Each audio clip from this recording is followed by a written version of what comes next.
कबीर धरती और आकाश में, दोए तू बरी अबध, खट दर्शन संसे परे और 84 सिद्ध।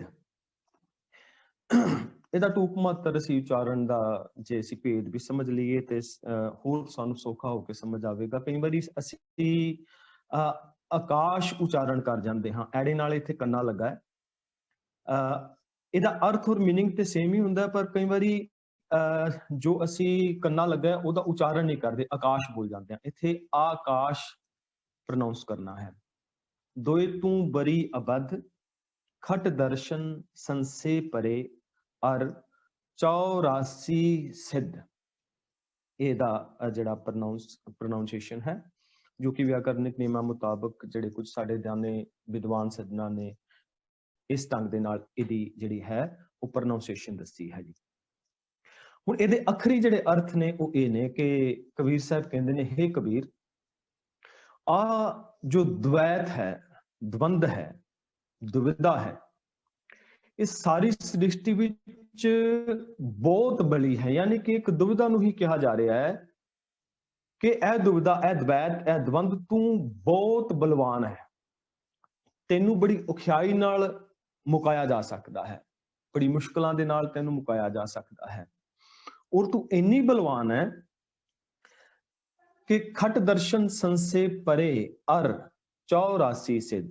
क्योंकि प्रकरण जिहड़ा पिछलेरा चलिया आ रहा है और प्रोफैसर साहिब सिंह जी इहदे अर्थ इस ढंग दे नाल करदे ने कि हज करन ते कुर्बानी देण वाले मुल्लां, यानी कि जो अपने धार्मिक कर्मकांड निभा रहे ने, इस्लामिक मत दे धारनी, जां जिहड़े सनातनी वीर ने, ठाकुर पूजा करन कराउण वाले, जां ब्राह्मण किते रहे, कहंदे भी 6 भेखां दे त्यागी भी ਉਹ ਵੀ तेरे इस जकड़न दे विच ने, वो भी आजाद नहीं तेरे तो।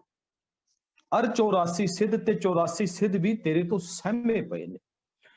हुण जिहड़े खट दर्शन ने, इत्थे खट दर्शनां दा जदों असीं सिंपल अखरी अर्थ करांगे ते इन्हां खट दर्शनां दे विच दर्शन दा मतलब फिलोसफी भी हुंदा है कि ये जिहड़े फलसफे ने, ये खट दर्शन ने जिहड़े, या जिहड़े उस टाइम समय दे अंदर कुछ जिहड़े परिपाटियां प्रचलित सीगियां, ਉਹ ਸੀਗੀਆਂ ਜੋਗੀ, ਜੰਗਮ, ਸਰੇਵੜੇ, ਜਿਨ੍ਹਾਂ ਨੂੰ ਜੈਨੀ ਸਰੇਵੜੇ ਕਿਹਾ ਜਾਂਦਾ ਸੀਗਾ, ਬੋਧੀ, ਸੰਨਿਆਸੀ ਤੇ ਬੈਰਾਗੀ।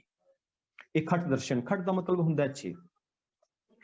ਉਹ ਕਹਿੰਦੇ ਨੇ ਵੀ ਆ ਵੀ ਭਾਵੇਂ ਇਹਨਾਂ ਦੇ ਆਪਣੇ ਆਪ ਦੇ ਸਾਧਨ ਕੁਝ ਅਪਣਾ ਲਏ ਸੀ, ਜਿਹਦੇ ਰਾਹੀਂ ਇਹ ਜਗਤ ਦੇ ਅੰਦਰ ਧਾਰਮਿਕ ਤੌਰ ਤੇ ਜਾਂ ਰੂਹਾਨੀਅਤ ਦੇ ਤੌਰ ਤੇ ਇਹਨਾਂ ਨੂੰ ਬੜੀਆਂ ਮੱਲਾਂ ਮਾਰੀ ਹੋਈ ਮੰਨਦੇ ਸਨ, पर असल विच ए द्वंद, ए द्वैत, ये लोग भी तेरे तो सहमे पे ने।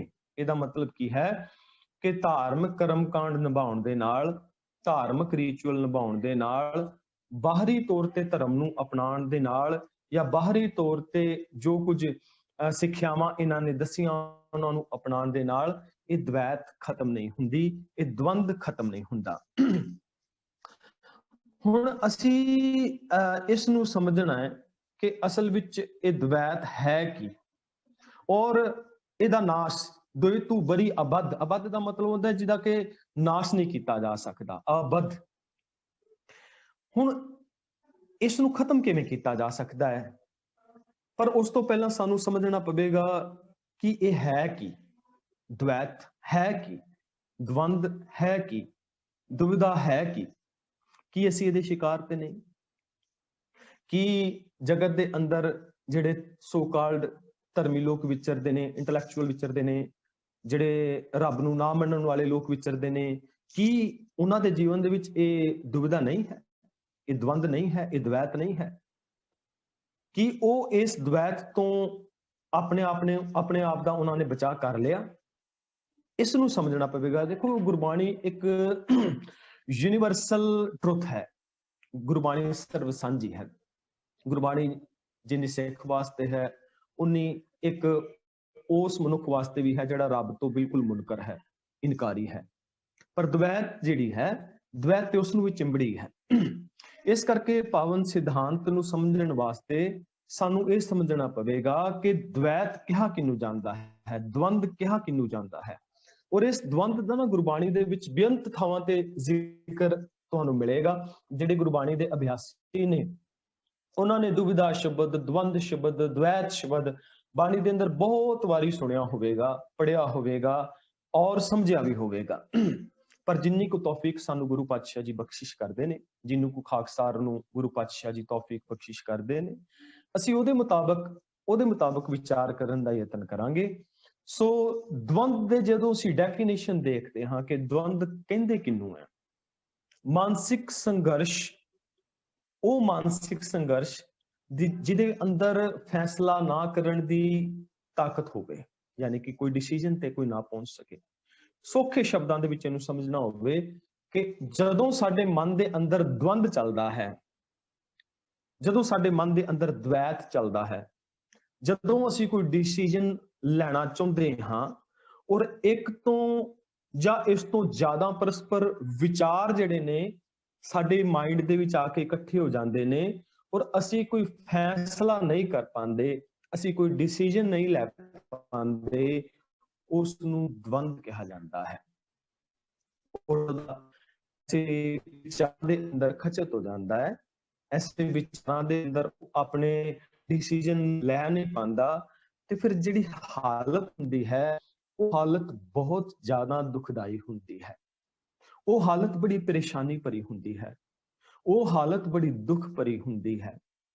ਐਸੇ ਹਾਲਾਤ ਜਿਹੜੇ ਨੇ ਇਹ ਸਾਡੇ ਕੌਨਸ਼ੀਅਸ ਰੂਪ ਦੇ ਅੰਦਰ ਵੀ ਹੁੰਦੀ ਹੈ, ਭਾਵ ਕਿ ਜਦੋਂ ਅਸੀਂ ਕੌਨਸ਼ੀਅਸ ਮਾਈਂਡ ਦੇ ਨਾਲ ਜਗਤ ਦੇ ਅੰਦਰ ਵਿਚਰਦੇ ਹਾਂ, ਜਦੋਂ ਇੱਕ ਕੌਨਸ਼ੀਅਸ ਤੌਰ ਤੇ ਉੱਤੇ ਵੀ ਕਈ ਵਾਰੀ ਇਹ ਡਿਸੀਜਨ ਨਹੀਂ ਲੈ ਪਾਉਂਦਾ, ਪਰ ਜੇ ਅਸੀਂ ਸੋਚ ਲਈਏ ਕਿਤੇ ਨਾ ਕਿਤੇ ਅਨਕੌਨਸ਼ੀਅਸ ਮਾਈਂਡ ਦੇ ਵਿੱਚ ਵੀ ਸਿਆਣੇ ਜਿਹੜੀ ਦਾਣੇ ਸੱਜਣ ਸਟੱਡੀ ਕਰਦੇ ਨੇ, ਉਹਨਾਂ ਨੇ ਇਹ ਸਟੱਡੀ ਕੱਢੀ ਤੇ ਉਹਨਾਂ ਨੇ ਖੋਜ ਕੀਤੀ ਤੇ ਉਹਨਾਂ ਨੇ ਪਾਇਆ ਕਿ ਕਿਤੇ ਨਾ ਕਿਤੇ ਅਨਕੌਨਸ਼ੀਅਸ ਮਾਈਂਡ ਦੇ ਵਿੱਚ ਵੀ ਐਸੀ ਸਥਿਤੀ ਸਾਡੀ ਰਹਿੰਦੀ ਹੈ ਔਰ ਅਨਕੌਨਸ਼ੀਅਸ ਮਾਈਂਡ ਜਿਹੜਾ ਹੈ ਉਹ ਵੀ ਸਾਨੂੰ ਪਰੇਸ਼ਾਨੀ ਦੇ ਗਰਭ ਦੇ ਵਿੱਚ ਧਕੇਲਦਾ ਹੈ ਔਰ ਬੰਦੇ ਦੀ ਪਰਸਨੈਲਿਟੀ ਦੇ ਵਿੱਚ ਟੋਟਲੀ ਡਿਸਆਰਡਰਸ ਆਣੇ ਸ਼ੁਰੂ ਹੋ ਜਾਂਦੇ ਨੇ। ਹੁਣ ਅਸੀਂ ਇਹਨੂੰ ਸਮਝਣਾ ਹੈ ਕਿ ਜੇ ਕਿਤੇ ਇਸ ਨੂੰ ਕੰਟਰੋਲ ਨਾ ਕੀਤਾ ਜਾਵੇ, ਕਿਉਂਕਿ ਜਿਵੇਂ ਸ਼ਲੋਕ ਸਾਨੂੰ ਬਖਸ਼ਿਸ਼ ਕਰ ਰਿਹਾ ਹੈ ਗਿਆਨ ਕਿ ਧਰਤੀ ਔਰ ਆਕਾਸ਼ ਮੈਂ, ਯਾਨੀ ਕਿ ਸਾਰੀ ਕਾਇਨਾਤ ਦੇ ਵਿੱਚ ਪੂਰੀ ਦੁਨੀਆ ਦੇ ਅੰਦਰ ਦੋਏ ਤੋਂ ਬੜੀ ਆਬਾਦ ਇਹ ਦ્વੈਤ ਤੇਰਾ ਨਾਸ਼ ਨਹੀਂ ਕੀਤਾ ਜਾ ਸਕਦਾ। ਵੱਡੇ ਵੱਡੇ ਧਰਮੀ, ਵੱਡੇ ਵੱਡੇ ਸਾਧਨਾ ਕਰਨ ਵਾਲੇ ਲੋਕ, ਵੱਡੇ ਵੱਡੇ ਜਿਹੜੇ ਨੇ ਆਪਣੇ ਆਪ ਨੂੰ ਲਾਈਟ ਆਫ ਏਸ਼ੀਆ ਖਵਾਉਣ ਵਾਲੇ ਲੋਕ, ਇਹ ਵੀ ਤੇਰਾ ਸ਼ਿਕਾਰ ਰਹੇ ਨੇ। ਇੱਕ ਨਿੱਕੀ ਜੀ ਘਟਨਾ ਮੈਂ ਆਪਦੇ ਸਾਹਮਣੇ ਆਪਦੇ ਨਾਲ ਸਾਂਝੀ ਕਰਾਂ ਤੇ ਇਸ ਤੋਂ ਬਾਅਦ ਅਸੀਂ ਆਪਣੀ ਇਸ ਵਿਚਾਰ ਨੂੰ ਅੱਗੇ ਤੋਰਾਂਗੇ। ਖਟ ਦਰਸ਼ਨ ਦੇ ਵਿੱਚ ਨਾ ਇੱਕ ਬੋਧੀ ਵੀ ਆ ਰਹੇ ਨੇ, ਜਿਹਨੂੰ ਅਸੀਂ ਲਾਈਟ ਆਫ ਏਸ਼ੀਆ ਕਹਿੰਦੇ ਆ, ਬੁੱਧ। ਉਹਦੇ ਲਾਈਫ ਦੇ ਵਿੱਚ ਇੱਕ ਘਟਨਾ ਵਾਪਰਦੀ ਹੈ ਕਿ ਜਦੋਂ ਉਹ ਆਪਣੇ ਮਹਿਲਾਂ ਨੂੰ ਤਿਆਗ ਦਿੰਦਾ ਹੈ ਨਾ, ਛੱਡ ਦਿੰਦਾ ਹੈ, ਤੇ ਫਿਰ ਉਹ ਜੰਗਲਾਂ ਦੇ ਵਿੱਚ ਭਟਕਦਾ ਹੈ। ਉਹ ਸੋਚਦਾ ਹੈ ਕਿ ਗਿਆਨ ਨੂੰ ਹਾਸਲ ਕਰਨ ਦੇ ਵਾਸਤੇ ਮੈਨੂੰ ਤਿਆਗ ਕਰਨਾ ਪਵੇਗਾ। ਉਹ ਸੋਚਦਾ ਹੈ ਕਿ ਕਿਤੇ ਰੱਬ ਨੂੰ ਪ੍ਰਾਪਤ ਕਰਨ ਦੇ ਵਾਸਤੇ ਭੁੱਖਾ ਰਹਿਣਾ ਚਾਹੀਦਾ ਹੈ, ਸੁਖ ਐਸ਼ ਆਰਾਮ ਛੱਡ ਦੇਣੇ ਚਾਹੀਦੇ ਨੇ। ਦਵੰਦ ਦ્વੈਤ ਪੈਦਾ ਹੋ ਗਿਆ, ਵਿਚਾਰ ਪੈਦਾ ਹੋ ਗਿਆ, ਮੈਂ ਰੱਬ ਨੂੰ ਪ੍ਰਾਪਤ ਵੀ ਕਰਨਾ ਹੈ ਤੇ ਮਹਿਲ ਵਿੱਚ ਰਹਿ ਕੇ ਨਹੀਂ ਕਰਨਾ। ਮੈਂ ਰੱਬ ਨੂੰ ਪ੍ਰਾਪਤ ਉਹਦੀ ਖੋਜ ਵੀ ਕਰਨੀ ਹੈ, ਗਿਆਨ ਦੀ ਖੋਜ ਵੀ ਕਰਨੀ ਹੈ, ਪਰ ਮਹਿਲ ਵਿੱਚ ਰਹਿ ਕੇ ਨਹੀਂ ਕਰਨਾ, ਪਰਿਵਾਰ ਵਿੱਚ ਰਹਿ ਕੇ ਨਹੀਂ ਕਰਨਾ, ਅੰਨ ਦਾ ਤਿਆਗ ਕਰ ਦੇਣਾ ਹੈ। ਤੇ ਕਹਿੰਦੇ ਨੇ ਜਿਹੜਾ ਬੁੱਧ ਸੀ ਨਾ, ਮਹਾਤਮਾ ਬੁੱਧ, ਵੈਸੇ ਫਿਲਾਸਫੀ ਜਿਹੜੀ ਹੈ ਬਹੁਤ ਹੱਦ ਤੱਕ ਸਿੱਖੀ ਦੇ ਨਾਲ ਰਿਲੇਟ ਹੁੰਦੀ ਹੈ, ਪਰ ਕੁਝ ਹੱਦ ਤੱਕ ਜਿਹੜੇ ਨੇ ਉਹਨਾਂ ਦੇ ਜਿਹੜੇ ਸਿਧਾਂਤ ਨੇ ਉਹ ਸਿੱਖੀ ਦੇ ਨਾਲ ਨਹੀਂ ਰਲਦੇ। ਮਹਾਤਮਾ ਬੁੱਧ ਕਹਿੰਦੇ ਜਦੋਂ ਜੰਗਲ ਦੇ ਵਿੱਚ ਚਲਾ ਗਿਆ, ਇੱਕ ਸੁਨਸਾਨ ਰਾਹ ਦੇ ਉੱਤੇ ਬੈਠਾ ਹੈ, ਉਸਨੇ ਸਾਰਾ ਕੁਝ ਖਾਣਾ ਪੀਣਾ ਤਿਆਗ ਦਿੱਤਾ, ਸਰੀਰ ਪਿੰਜਰ ਹੋ ਗਿਆ ਸੀ ਬਿਲਕੁਲ। ਕਹਿੰਦੇ ਜਿਹੜਾ ਸਰੀਰ ਹੈ ਨਾ ਉਹ ਬਿਲਕੁਲ ਐਸਾ ਹੋ ਗਿਆ ਜਿੱਦਾਂ ਇੱਕ ਸੁੱਕਾ ਹੋਇਆ ਗੰਨਾ ਹੁੰਦਾ ਹੈ ਨਾ, ਕਿਸੇ ਨੇ ਵੇਖਿਆ ਹੋਵੇ ਪੈਲੀ ਦੇ ਵਿੱਚ ਗੰਨਾ ਪਿਆ ਹੋਵੇ ਜਿਹਦੇ ਵਿੱਚ ਰਸ ਨਹੀਂ ਹੁੰਦਾ। ਕਹਿੰਦੇ ਕਿ ਸਰੀਰ ਸੁੱਕੇ ਹੋਏ ਗੰਨੇ ਦੀ ਤਰ੍ਹਾਂ ਹੋ ਗਿਆ ਸੀ, ਪੀਲਾ ਪੈ ਗਿਆ ਸੀ। ਉਹਦੀ ਸਕਿਨ ਜਿੱਥੇ ਹੱਥ ਮਾਰਦਾ ਸੀ ਉੱਥੋਂ ਝੜ ਜਾਂਦੀ ਸੀ, ਕਿਉਂਕਿ ਖੁਰਾਕ ਹੀ ਨਹੀਂ ਖਾਦੀ। ਜਦੋਂ ਅੰਦਰ ਖੁਰਾਕ ਨਹੀਂ ਗਈ ਤੇ ਸਕਿਨ ਜਿਹੜੀ ਨੇ ਐਸੀ ਹੋ ਗਈ ਸੀ ਵੀ ਉੱਥੇ ਹੱਥ ਮਾਰੇ ਤੇ ਝੜ ਜਾਂਦੀ ਸੀ। ਅੱਖਾਂ ਅੰਦਰ ਚਲੀਆਂ ਗਈਆਂ ਸੀ, ਡੂੰਘੀਆਂ ਹੋ ਗਈਆਂ ਸੀ, ਬਿਲਕੁਲ ਸਰੀਰ ਤੇ ਮਾਸ ਨਹੀਂ ਰਿਹਾ। ਉਹ ਕਹਿੰਦੇ ਢਿੱਡ ਸੀ ਜਿਹੜਾ ਮਹਾਤਮਾ ਬੁੱਧ ਦਾ, ਉਹ ਢਿੱਡ ਜਿਹੜਾ ਨੇ ਨਾ ਉਹ ਬਿਲਕੁਲ ਉਹਦੀ ਕਮਰ ਦੇ ਨਾਲ ਲੱਗ ਗਿਆ ਸੀ, ਯਾਨੀ ਕਿ ਉਹਦੇ ਢਿੱਡ ਤੋਂ ਰੀੜ੍ਹ ਦੀ ਹੱਡੀ ਨਜ਼ਰ ਆਉਂਦੀ ਸੀ। ਐਸੀ ਉਹਦੀ ਹਾਲਾਤ ਹੋ ਗਈ ਸੀ। ਤੇ ਐਸੇ ਹਾਲਾਤ ਦੇ ਅੰਦਰ ਨਾ ਉਹਨੂੰ ਰੋਜ਼ਾਨਾ ਕਹਿੰਦੇ ਇੱਕ ਬੀਬੀ ਆਉਂਦੀ ਹੁੰਦੀ ਸੀ ਜਿਹੜੀ ਆ ਕੇ ਨਾ ਥੋੜੀ ਜਿਹੀ ਉਹਨੂੰ ਖੀਰ ਖਵਾਉਂਦੀ ਹੁੰਦੀ ਸੀ, ਤੇ ਇੱਕ ਹੱਥ ਅੱਗੇ ਕਰਦਾ ਸੀ, ਇੱਕ ਚਮਚਾ ਲੈਂਦਾ ਸੀ ਖੀਰ ਦਾ ਤੇ ਖਾ ਲੈਂਦਾ ਸੀ। ਇਸ ਤੋਂ ਅੱਗੇ ਉਹ ਨਹੀਂ ਸੀ ਖਾਂਦਾ ਕਿ ਮੈਂ ਜਿਉਂਦਾ ਰਵਾਂ ਬਸ। ਮਨ ਵਿੱਚ ਸੰਸਾ ਹੈ, ਮਨ ਵਿੱਚ ਸਹਿਮ ਹੈ, ਮਨ ਦੇ ਅੰਦਰ ਦਵੈਤ ਹੈ, ਦੁਬਿਧਾ ਹੈ ਕਿ ਸ਼ਾਇਦ ਇਸ ਢੰਗ ਦੇ ਨਾਲ ਮੈਂ ਉਸ ਗਿਆਨ ਨੂੰ ਹਾਸਲ ਕਰ ਸਕਦਾ ਹਾਂ। ਤੇ ਇੱਕ ਦਿਨ ਕੀ ਹੋਇਆ ਕਿ ਐਸੀ ਅਵਸਥਾ ਦੇ ਵਿੱਚ ਹੀ ਜੀ ਰਿਹਾ ਸੀਗਾ, ਦੋ ਵਜੰਤਰੀ ਉੱਥੋਂ ਲੰਘੇ ਸੀਗੇ। ਵਜੰਤਰੀ ਜਿਹੜੇ ਤੁਸੀਂ ਦੇਖੇ ਨੇ ਸਾਜ਼ ਵਜਾਉਂਦੇ ਨੇ, ਸਰੰਗੀ ਵਜਾਉਂਦੇ ਨੇ, ਇੱਕ ਗਾਉਣ ਵਾਲਾ ਸੀ, ਇੱਕ ਸਰੰਗੀ ਵਜਾਉਣ ਵਾਲਾ ਸੀ। ਤੇ ਕਹਿਣ ਲੱਗੇ ਵੀ ਅੱਜ ਗਾਉਣ ਵਾਲਾ ਕਹਿਣ ਲੱਗਾ ਤੇਰੀ ਸਰੰਗੀ ਦੀ ਆਵਾਜ਼ ਨਹੀਂ ਠੀਕ ਆ ਰਹੀ ਸੀ। ਉਹ ਕਹਿੰਦਾ ਵੀ ਉਸਤਾਦ ਕੀ ਕਾਰਨ ਹੈ? ਕਹਿੰਦਾ ਕਾਰਨ ਇਹ ਹੈ ਕਿ ਤੂੰ ਸ਼ਾਇਦ ਸਰੰਗੀ ਨੂੰ ਬਹੁਤ ਜ਼ਿਆਦਾ ਕੱਸ ਦਿੱਤਾ, ਉਹਨੇ ਜ਼ਿਆਦਾ ਕੱਸਿਆ ਤਾਂ ਵੀ ਸਾਊਂਡ ਜਿਹੜੀ ਠੀਕ ਨਹੀਂ ਆਈ। ਉਹ ਕਹਿੰਦਾ ਥੋੜਾ ਢਿੱਲਾ ਕਰਿਆ, ਹੋਰ ਤਾਰਾਂ ਢਿੱਲੀਆਂ ਕਰ ਦਿੱਤੀਆਂ, ਤੇ ਜਦੋਂ ਤਾਰਾਂ ਜ਼ਿਆਦਾ ਢਿੱਲੀਆਂ ਹੋ ਗਈਆਂ ਤਾਂ ਵੀ ਆਵਾਜ਼ ਨਹੀਂ ਆਈ। ਤੇ ਉਹ ਕਹਿਣ ਲੱਗਾ ਨਹੀਂ, ਬਰਾਬਰ ਕੱਸ, ਇਹਦੇ ਅੰਦਰ ਬਰਾਬਰਤਾ ਚਾਹੀਦੀ ਹੈ, ਬੈਲੈਂਸ ਚਾਹੀਦਾ ਹੈ ਕਿ ਇੰਨੀ ਜ਼ਿਆਦਾ ਵੀ ਨਾ ਕੱਸ ਕਿ ਤਾਰਾਂ ਟੁੱਟ ਜਾਣ, ਔਰ ਇੰਨਾ ਢਿੱਲਾ ਵੀ ਨਾ ਛੱਡ ਕਿ ਤੇਰੇ ਇਸ ਸਾਜ਼ ਵਿੱਚੋਂ ਆਵਾਜ਼ ਹੀ ਨਾ ਆਵੇ। ਬੁੱਧ ਨੇ ਗੱਲ ਸੁਣੀ, ਔਰ ਉਸ ਦਿਨ ਉਹ ਬੀਬੀ ਜਿਹੜੀ ਖੀਰ ਦੇ ਲੈ ਕੇ ਆਈ ਸੀ ਨਾ, ਉਹਨੇ ਉਹ ਖੀਰ ਲਈ, ਔਰ ਉਹ ਖੀਰ ਲੈ ਕੇ ਅੱਜ ਹੱਥ ਨਹੀਂ ਅੱਗੇ ਕੀਤਾ, ਕਹਿੰਦਾ ਪੂਰਾ ਬਾਟਾ ਰੱਖ ਦੇ। ਉਹ ਪੂਰਾ ਬਾਟਾ ਖਾਦਾ ਤੇ ਉਸ ਨੂੰ ਸਮਝ ਆ ਗਈ ਸੀ ਕਿ ਭੁੱਖਿਆ ਰਹਿਣ ਦੇ ਨਾਲ ਨਾ ਰੱਬ ਨਹੀਂ ਮਿਲਦਾ, ਭੁੱਖਿਆ ਰਹਿਣ ਦੇ ਨਾਲ ਰੱਬ ਨਹੀਂ ਮਿਲਦਾ। ਇਹ ਇੱਕ ਵਿਚਾਰ ਮੈਂ ਉਸ ਖੱਟ ਦਰਸ਼ਨ ਦੇ ਵਿੱਚੋਂ ਤੁਹਾਡੇ ਸਾਹਮਣੇ ਰੱਖੀ ਹੈ ਕਿ ਸਾਨੂੰ ਸੌਖਿਆ ਸਮਝ ਆ ਜਾਵੇ, ਕਿਉਂਕਿ ਜਦੋਂ ਅਸੀਂ ਕੇਵਲ ਫਿਲਾਸਫੀ ਦੇ ਪੱਧਰ ਤੇ ਦੇਖਾਂਗੇ ਸ਼ਾਇਦ ਸਾਨੂੰ ਕੋਈ ਗੱਲ ਉਸ ਲੈਵਲ ਤੇ ਜਿਹੜੀ ਅਪਰੋਚ ਨਾ ਕਰ ਸਕੇ। ਪਰ ਜਦੋਂ ਅਸੀਂ ਐਸੇ ਇਤਿਹਾਸਕ ਜਿਹੜੇ ਨੇ ਕੁਝ ਸਾਡੀਆਂ ਝਲਕੀਆਂ ਨੇ, ਕੁਝ ਸਾਡੇ ਸੋਮੇ ਨੇ ਜਿਨ੍ਹਾਂ ਦੇ ਵਿੱਚੋਂ ਸਾਨੂੰ ਐਸੀ ਘਟਨਾਵਾਂ ਮਿਲਦੀਆਂ ਨੇ, ਸੌਖਾ ਸਮਝ ਆ ਸਕਦਾ ਹੈ ਕਿ ਸੰਸਾ ਕਿੱਡੀ ਵੱਡੀ ਹੈ ਕਿ ਜਿਹਦੇ ਵਿੱਚ ਇਨਸਾਨ ਡਿਸੀਜਨ ਨਹੀਂ ਲੈ ਸਕਦਾ, ਉਸ ਨੂੰ ਆਪਣੀ ਲਾਈਫ ਦਾ ਡਿਸੀਜਨ ਬਾਰੇ ਪਤਾ ਨਹੀਂ ਹੁੰਦਾ। ਸੋ ਇਹਦਾ ਰਿਜ਼ਲਟ ਕੀ ਹੁੰਦਾ ਹੈ? ਹੁਣ ਅਸੀਂ ਇਹਦੀ ਵਿਚਾਰ ਨੂੰ ਅਸੀਂ ਅੱਗੇ ਤੋਰਦੇ ਹਾਂ ਕਿ ਦਵੰਦ ਦਾ ਜੇ ਲਾਈਫ ਦੇ ਵਿੱਚ ਇੱਕ ਕੰਟੀਨਿਊਟੀ ਦੇ ਨਾਲ ਰਵੇ ਸਾਡੀ, ਤੇ ਇਹਦਾ ਰਿਜ਼ਲਟ ਕੀ ਹੁੰਦਾ ਹੈ? ਇਹਦਾ ਰਿਜ਼ਲਟ ਹੁੰਦਾ ਹੈ ਕਿ ਮਨੁੱਖ ਦੀ ਜਿਹੜੀ ਮਾਨਸਿਕ ਸ਼ਕਤੀ ਹੈ ਘਟਦੀ ਚਲੀ ਜਾਂਦੀ ਹੈ। ਇੱਥੋਂ ਤੱਕ ਚਲਾ ਜਾਂਦਾ ਹੈ ਕਿ ਇਹ ਅਨਰੈਸਟ ਹੋ ਜਾਂਦਾ ਹੈ, ਬੇਚੈਨੀ ਦੇ ਵਿੱਚ ਆਪਣਾ ਜੀਵਨ ਬਤੀਤ ਕਰਦਾ ਹੈ, ਚਿੰਤਾਤੁਰ ਹੋ ਜਾਂਦਾ ਹੈ, ਡਿਪਰੈਸ਼ਨ ਦੇ ਵਿੱਚ ਚਲਾ ਜਾਂਦਾ ਹੈ, ਖਿਜਿਆ ਰਹਿੰਦਾ ਹੈ। ਕਾਰਨ ਹੈ ਕਿ ਇਹ ਆਪਣੇ ਡਿਸੀਜਨ ਨਹੀਂ ਲੈ ਪਾਉਂਦਾ। ਮਨ ਵਿੱਚ ਬਹੁਤ ਸਾਰੇ ਸਵਾਲ, ਔਰ ਉਹਨਾਂ ਸਵਾਲਾਂ ਦੇ ਕਦੇ ਇਹ ਸੋਚਦਾ ਵੀ ਇਹ ਜਵਾਬ ਠੀਕ ਹੈ, ਕਦੇ ਸੋਚਦਾ ਇਹ ਜਵਾਬ ਠੀਕ ਹੈ, ਮੇਰਾ ਉਹ ਡਿਸੀਜਨ ਗਲਤ ਸੀ, ਜੇ ਮੈਂ ਉਸ ਵੇਲੇ ਇਹ ਡਿਸੀਜਨ ਲੈ ਲੈਂਦਾ ਜਿਹੜਾ ਮੈਂ ਅੱਜ ਸੋਚ ਰਿਹਾ ਸ਼ਾਇਦ ਮੇਰੀ ਲਾਈਫ ਸੌਖੀ ਹੁੰਦੀ। ਐਸੇ ਹਾਲਾਤ ਦੇ ਅੰਦਰ ਬੇਚੈਨੀ ਔਰ ਅਨਰੈਸਟ ਪੈਦਾ ਹੁੰਦਾ ਹੈ, ਔਰ ਇੱਥੋਂ ਤੱਕ ਕਿ ਬੰਦਾ ਸੁਸਾਈਡ ਜਿਹੜੀ ਸੋਚ ਹੈ, ਜਿੱਥੇ ਜਾ ਕੇ ਬੰਦਾ ਸੁਸਾਈਡ ਕਰ ਜਾਂਦਾ ਹੈ, ਇਹ ਵੀ ਇਸੇ ਹੀ ਇੱਕ ਸੋਚ ਦੇ ਵਿੱਚੋਂ ਨਿਕਲ ਕੇ ਆਉਂਦੀ ਹੈ। ਸਟੱਡੀ ਦੱਸਦੀ ਹੈ ਕਿ ਇਹ ਫਸਟ ਸਟੈਪ ਹੈ ਕਿ ਜਦੋਂ ਬੰਦਾ ਦੁਚਿੱਤੇਪਨ ਵਿੱਚ ਹੁੰਦਾ ਹੈ, ਜਦੋਂ ਬੰਦਾ ਡੁਐਲਿਟੀ ਵਿੱਚ ਹੁੰਦਾ ਹੈ, ਜਦੋਂ ਬੰਦਾ ਦੁਵਿਧਾ ਵਿੱਚ ਹੁੰਦਾ ਹੈ। ਸੋ ਅਸੀਂ ਜਾਣਾਂਗੇ, ਥੋੜਾ ਜਿਹਾ ਡੀਪ ਇਸ ਨੂੰ ਜਾਣਨ ਦਾ ਯਤਨ ਕਰਾਂਗੇ, ਕਿਉਂਕਿ ਬੜਾ ਬਾਕਮਾਲ ਸ਼ਲੋਕ ਹੈ ਔਰ ਸਾਡੀ ਲਾਈਫ ਦੇ ਵਿੱਚ, ਸਾਡੀ ਪਰਸਨਲ ਲਾਈਫ ਦੇ ਵਿੱਚ ਕੰਮ ਆਉਣ ਵਾਲੀ ਇਹ ਚੀਜ਼ਾਂ ਨੇ ਜਿਹੜੀ ਕਬੀਰ ਸਾਹਿਬ ਜੀ ਜ਼ਿਕਰ ਕਰ ਰਹੇ ਨੇ ਕਿ ਕੇਵਲ ਧਰਮੀ ਲੋਕਾਂ ਦਾ ਕਨਸੈਪਟ ਨਹੀਂ ਹੈ ਇਹ ਗੁਰਬਾਣੀ। ਕੇਵਲ ਇਹ ਨਹੀਂ ਕਿ ਇਹ ਸਿਰਫ ਇੱਕ ਪ੍ਰਚਾਰ ਤੱਕ ਸੀਮਤ ਰਹੇ, ਨਹੀਂ, ਇਹ ਸਾਡੀ ਜੀਵਨ ਦੇ ਨਾਲ ਰਿਲੇਟ ਕਰਦੀ ਬਾਣੀ ਹੈ ਜਿਹੜੀ ਸਾਨੂੰ ਹਰ ਪਲ ਹਰ ਵੇਲੇ ਸੇਧ ਦੇ ਰਹੀ ਹੈ। ਕਬੀਰ ਸਾਹਿਬ ਜੀ ਕਹਿੰਦੇ ਨੇ, ਇਹ ਬੰਦਿਆ, ਜੇ ਤੂੰ ਆਪਣੇ ਜੀਵਨ ਦੇ ਅੰਦਰ ਬੇਚੈਨੀ ਨੂੰ ਖਤਮ ਕਰਨਾ ਚਾਹੁੰਦਾ ਹੈ, ਅਨਰੈਸਟ ਨੂੰ ਖਤਮ ਕਰਨਾ ਚਾਹੁੰਦਾ ਹੈ, ਜੇ ਤੂੰ ਕੋਈ ਡਿਸੀਜਨ ਲੈਣਾ ਚਾਹੁੰਦਾ ਹੈ ਔਰ ਉਸ ਡਿਸੀਜਨ ਦੇ ਉੱਤੇ ਪੂਰਨ ਤੌਰ ਤੇ ਤੈਨੂੰ ਭਰੋਸਾ ਤੇ ਵਿਸ਼ਵਾਸ ਹੋਵੇ, ਐਸੀ ਅਵਸਥਾ ਮਾਈਂਡ ਦੀ ਚਾਹੁੰਦਾ ਹੈ, ਤੇ ਤੈਨੂੰ ਇਸ ਦੁਵਿਧਾ ਨੂੰ, ਇਸ ਦਵੰਦ ਨੂੰ, ਇਸ ਦਵੈਤ ਨੂੰ ਸਮਝਣਾ ਪਵੇਗਾ। ਬਾਣੀ ਦੇ ਵਿੱਚ ਇੱਕ ਪ੍ਰਮਾਣ ਹੁੰਦਾ ਹੈ, ਦੁਵਿਧਾ ਵਿੱਚ ਬੈਰਾ ਹੋਈ ਕਬਲਕ ਦੂਜੀ ਰਾਈ। ਰਾਈ ਤੁਸੀਂ ਦੇਖੀ ਹੋਣੀ, ਛੋਟਾ ਜਿਹਾ ਇੱਕ ਦਾਣਾ ਹੁੰਦਾ ਹੈ, ਤੇ ਗੁਰੂ ਸਾਹਿਬ ਕਹਿੰਦੇ ਨੇ ਕਿ ਜੇ ਕਿਸੇ ਦੇ ਮਨ ਵਿੱਚ ਦੁਵਿਧਾ ਹੈ, ਦਵੈਤ ਹੈ, ਦਵੰਦ ਹੈ, ਉਹਦੇ ਲਾਈਫ ਦੇ ਅੰਦਰ, ਉਹਦੀ ਜੀਵਨ ਦੇ ਵਿੱਚ ਕਦੇ ਵੀ ਸੁੱਖ ਨਹੀਂ ਆ ਸਕਦਾ, ਉਹ ਬੈਰਾਗ ਨੂੰ ਹਾਸਲ ਨਹੀਂ ਕਰ ਸਕਦਾ, ਉਹ ਉਸ ਪਿਆਰ ਔਰ ਉਸ ਸ਼ਾਂਤ ਮਨ ਵਾਲੀ ਅਵਸਥਾ ਨੂੰ ਹਾਸਲ ਨਹੀਂ ਕਰ ਸਕਦਾ। ਜੇ ਰਾਈ ਜਿੰਨਾ ਵੀ ਮਨ ਵਿੱਚ ਦਵੰਦ ਹੈ, ਜੇ ਰਾਈ ਜਿੰਨੀ ਵੀ ਮਨ ਵਿੱਚ ਦਵੈਤ ਹੈ, जे राई जिन्नी भी मन दे अंदर ਉਹ ਦੁਬਿਧਾ है ਤਾਂ ਉਹ ਉਸ ਲੈਵਲ ਤੇ ਜਾ ਨਹੀਂ ਸਕਦਾ, ਉਸ ਲੈਵਲ ਤੇ ਪਹੁੰਚ ਨਹੀਂ ਸਕਦਾ। ਹੁਣ ਇਸ ਨੂੰ ਸਮਝੀਏ ਕਿ ਅਸਲ 'ਚ ਇਹਦੀ ਸ਼ੁਰੂਆਤ ਕਿੱਥੋਂ ਹੁੰਦੀ ਹੈ, ਕਿਵੇਂ ਹੁੰਦੀ ਹੈ ਔਰ ਇਸ ਨੂੰ ਖਤਮ ਕਿਵੇਂ ਕੀਤਾ ਜਾ ਸਕਦਾ ਹੈ। ਗੁਰਬਾਣੀ ਦੇ ਬਹੁਤ ਸਾਰੇ ਪ੍ਰਮਾਣ ਹੋਰ ਵੀ ਨੇ, ਅਸੀਂ ਅੱਗੇ ਜਾ ਕੇ ਇਹਦਾ ਡਿਸਕਸ ਕਰਨ ਦਾ ਅਸੀਂ ਯਤਨ ਕਰਾਂਗੇ। ਸੋ ਜਿਹੜੀ ਦਵੈਤ ਹੈ, ਤੁਸੀਂ ਆਪਣੇ ਨਾਲ ਇਸ ਨੂੰ ਰਿਲੇਟ ਕਰ ਸਕਦੇ ਹੋ, ਕਿਉਂਕਿ ਅਸੀਂ ਸਾਰੇ ਹੀ ਸਿੱਖ ਹਾਂ। ਸਿੱਖ ਦਾ ਮਤਲਬ ਹੁੰਦਾ ਹੈ ਸਿੱਖਣਾ। ਸਿੱਖ ਰੋਜ਼ਾਨਾ ਨਵੀਂ ਚੀਜ਼ ਸਿੱਖਦਾ ਹੈ। ਸਿੱਖ ਕਦੇ ਵੀ ਇਹ ਦਾਅਵਾ ਨਹੀਂ ਕਰਦਾ ਕਿ ਮੈਂ ਹੁਣ ਸੰਪੂਰਨ ਗਿਆਨ ਨੂੰ ਹਾਸਲ ਕਰ ਲਿਆ ਹੈ।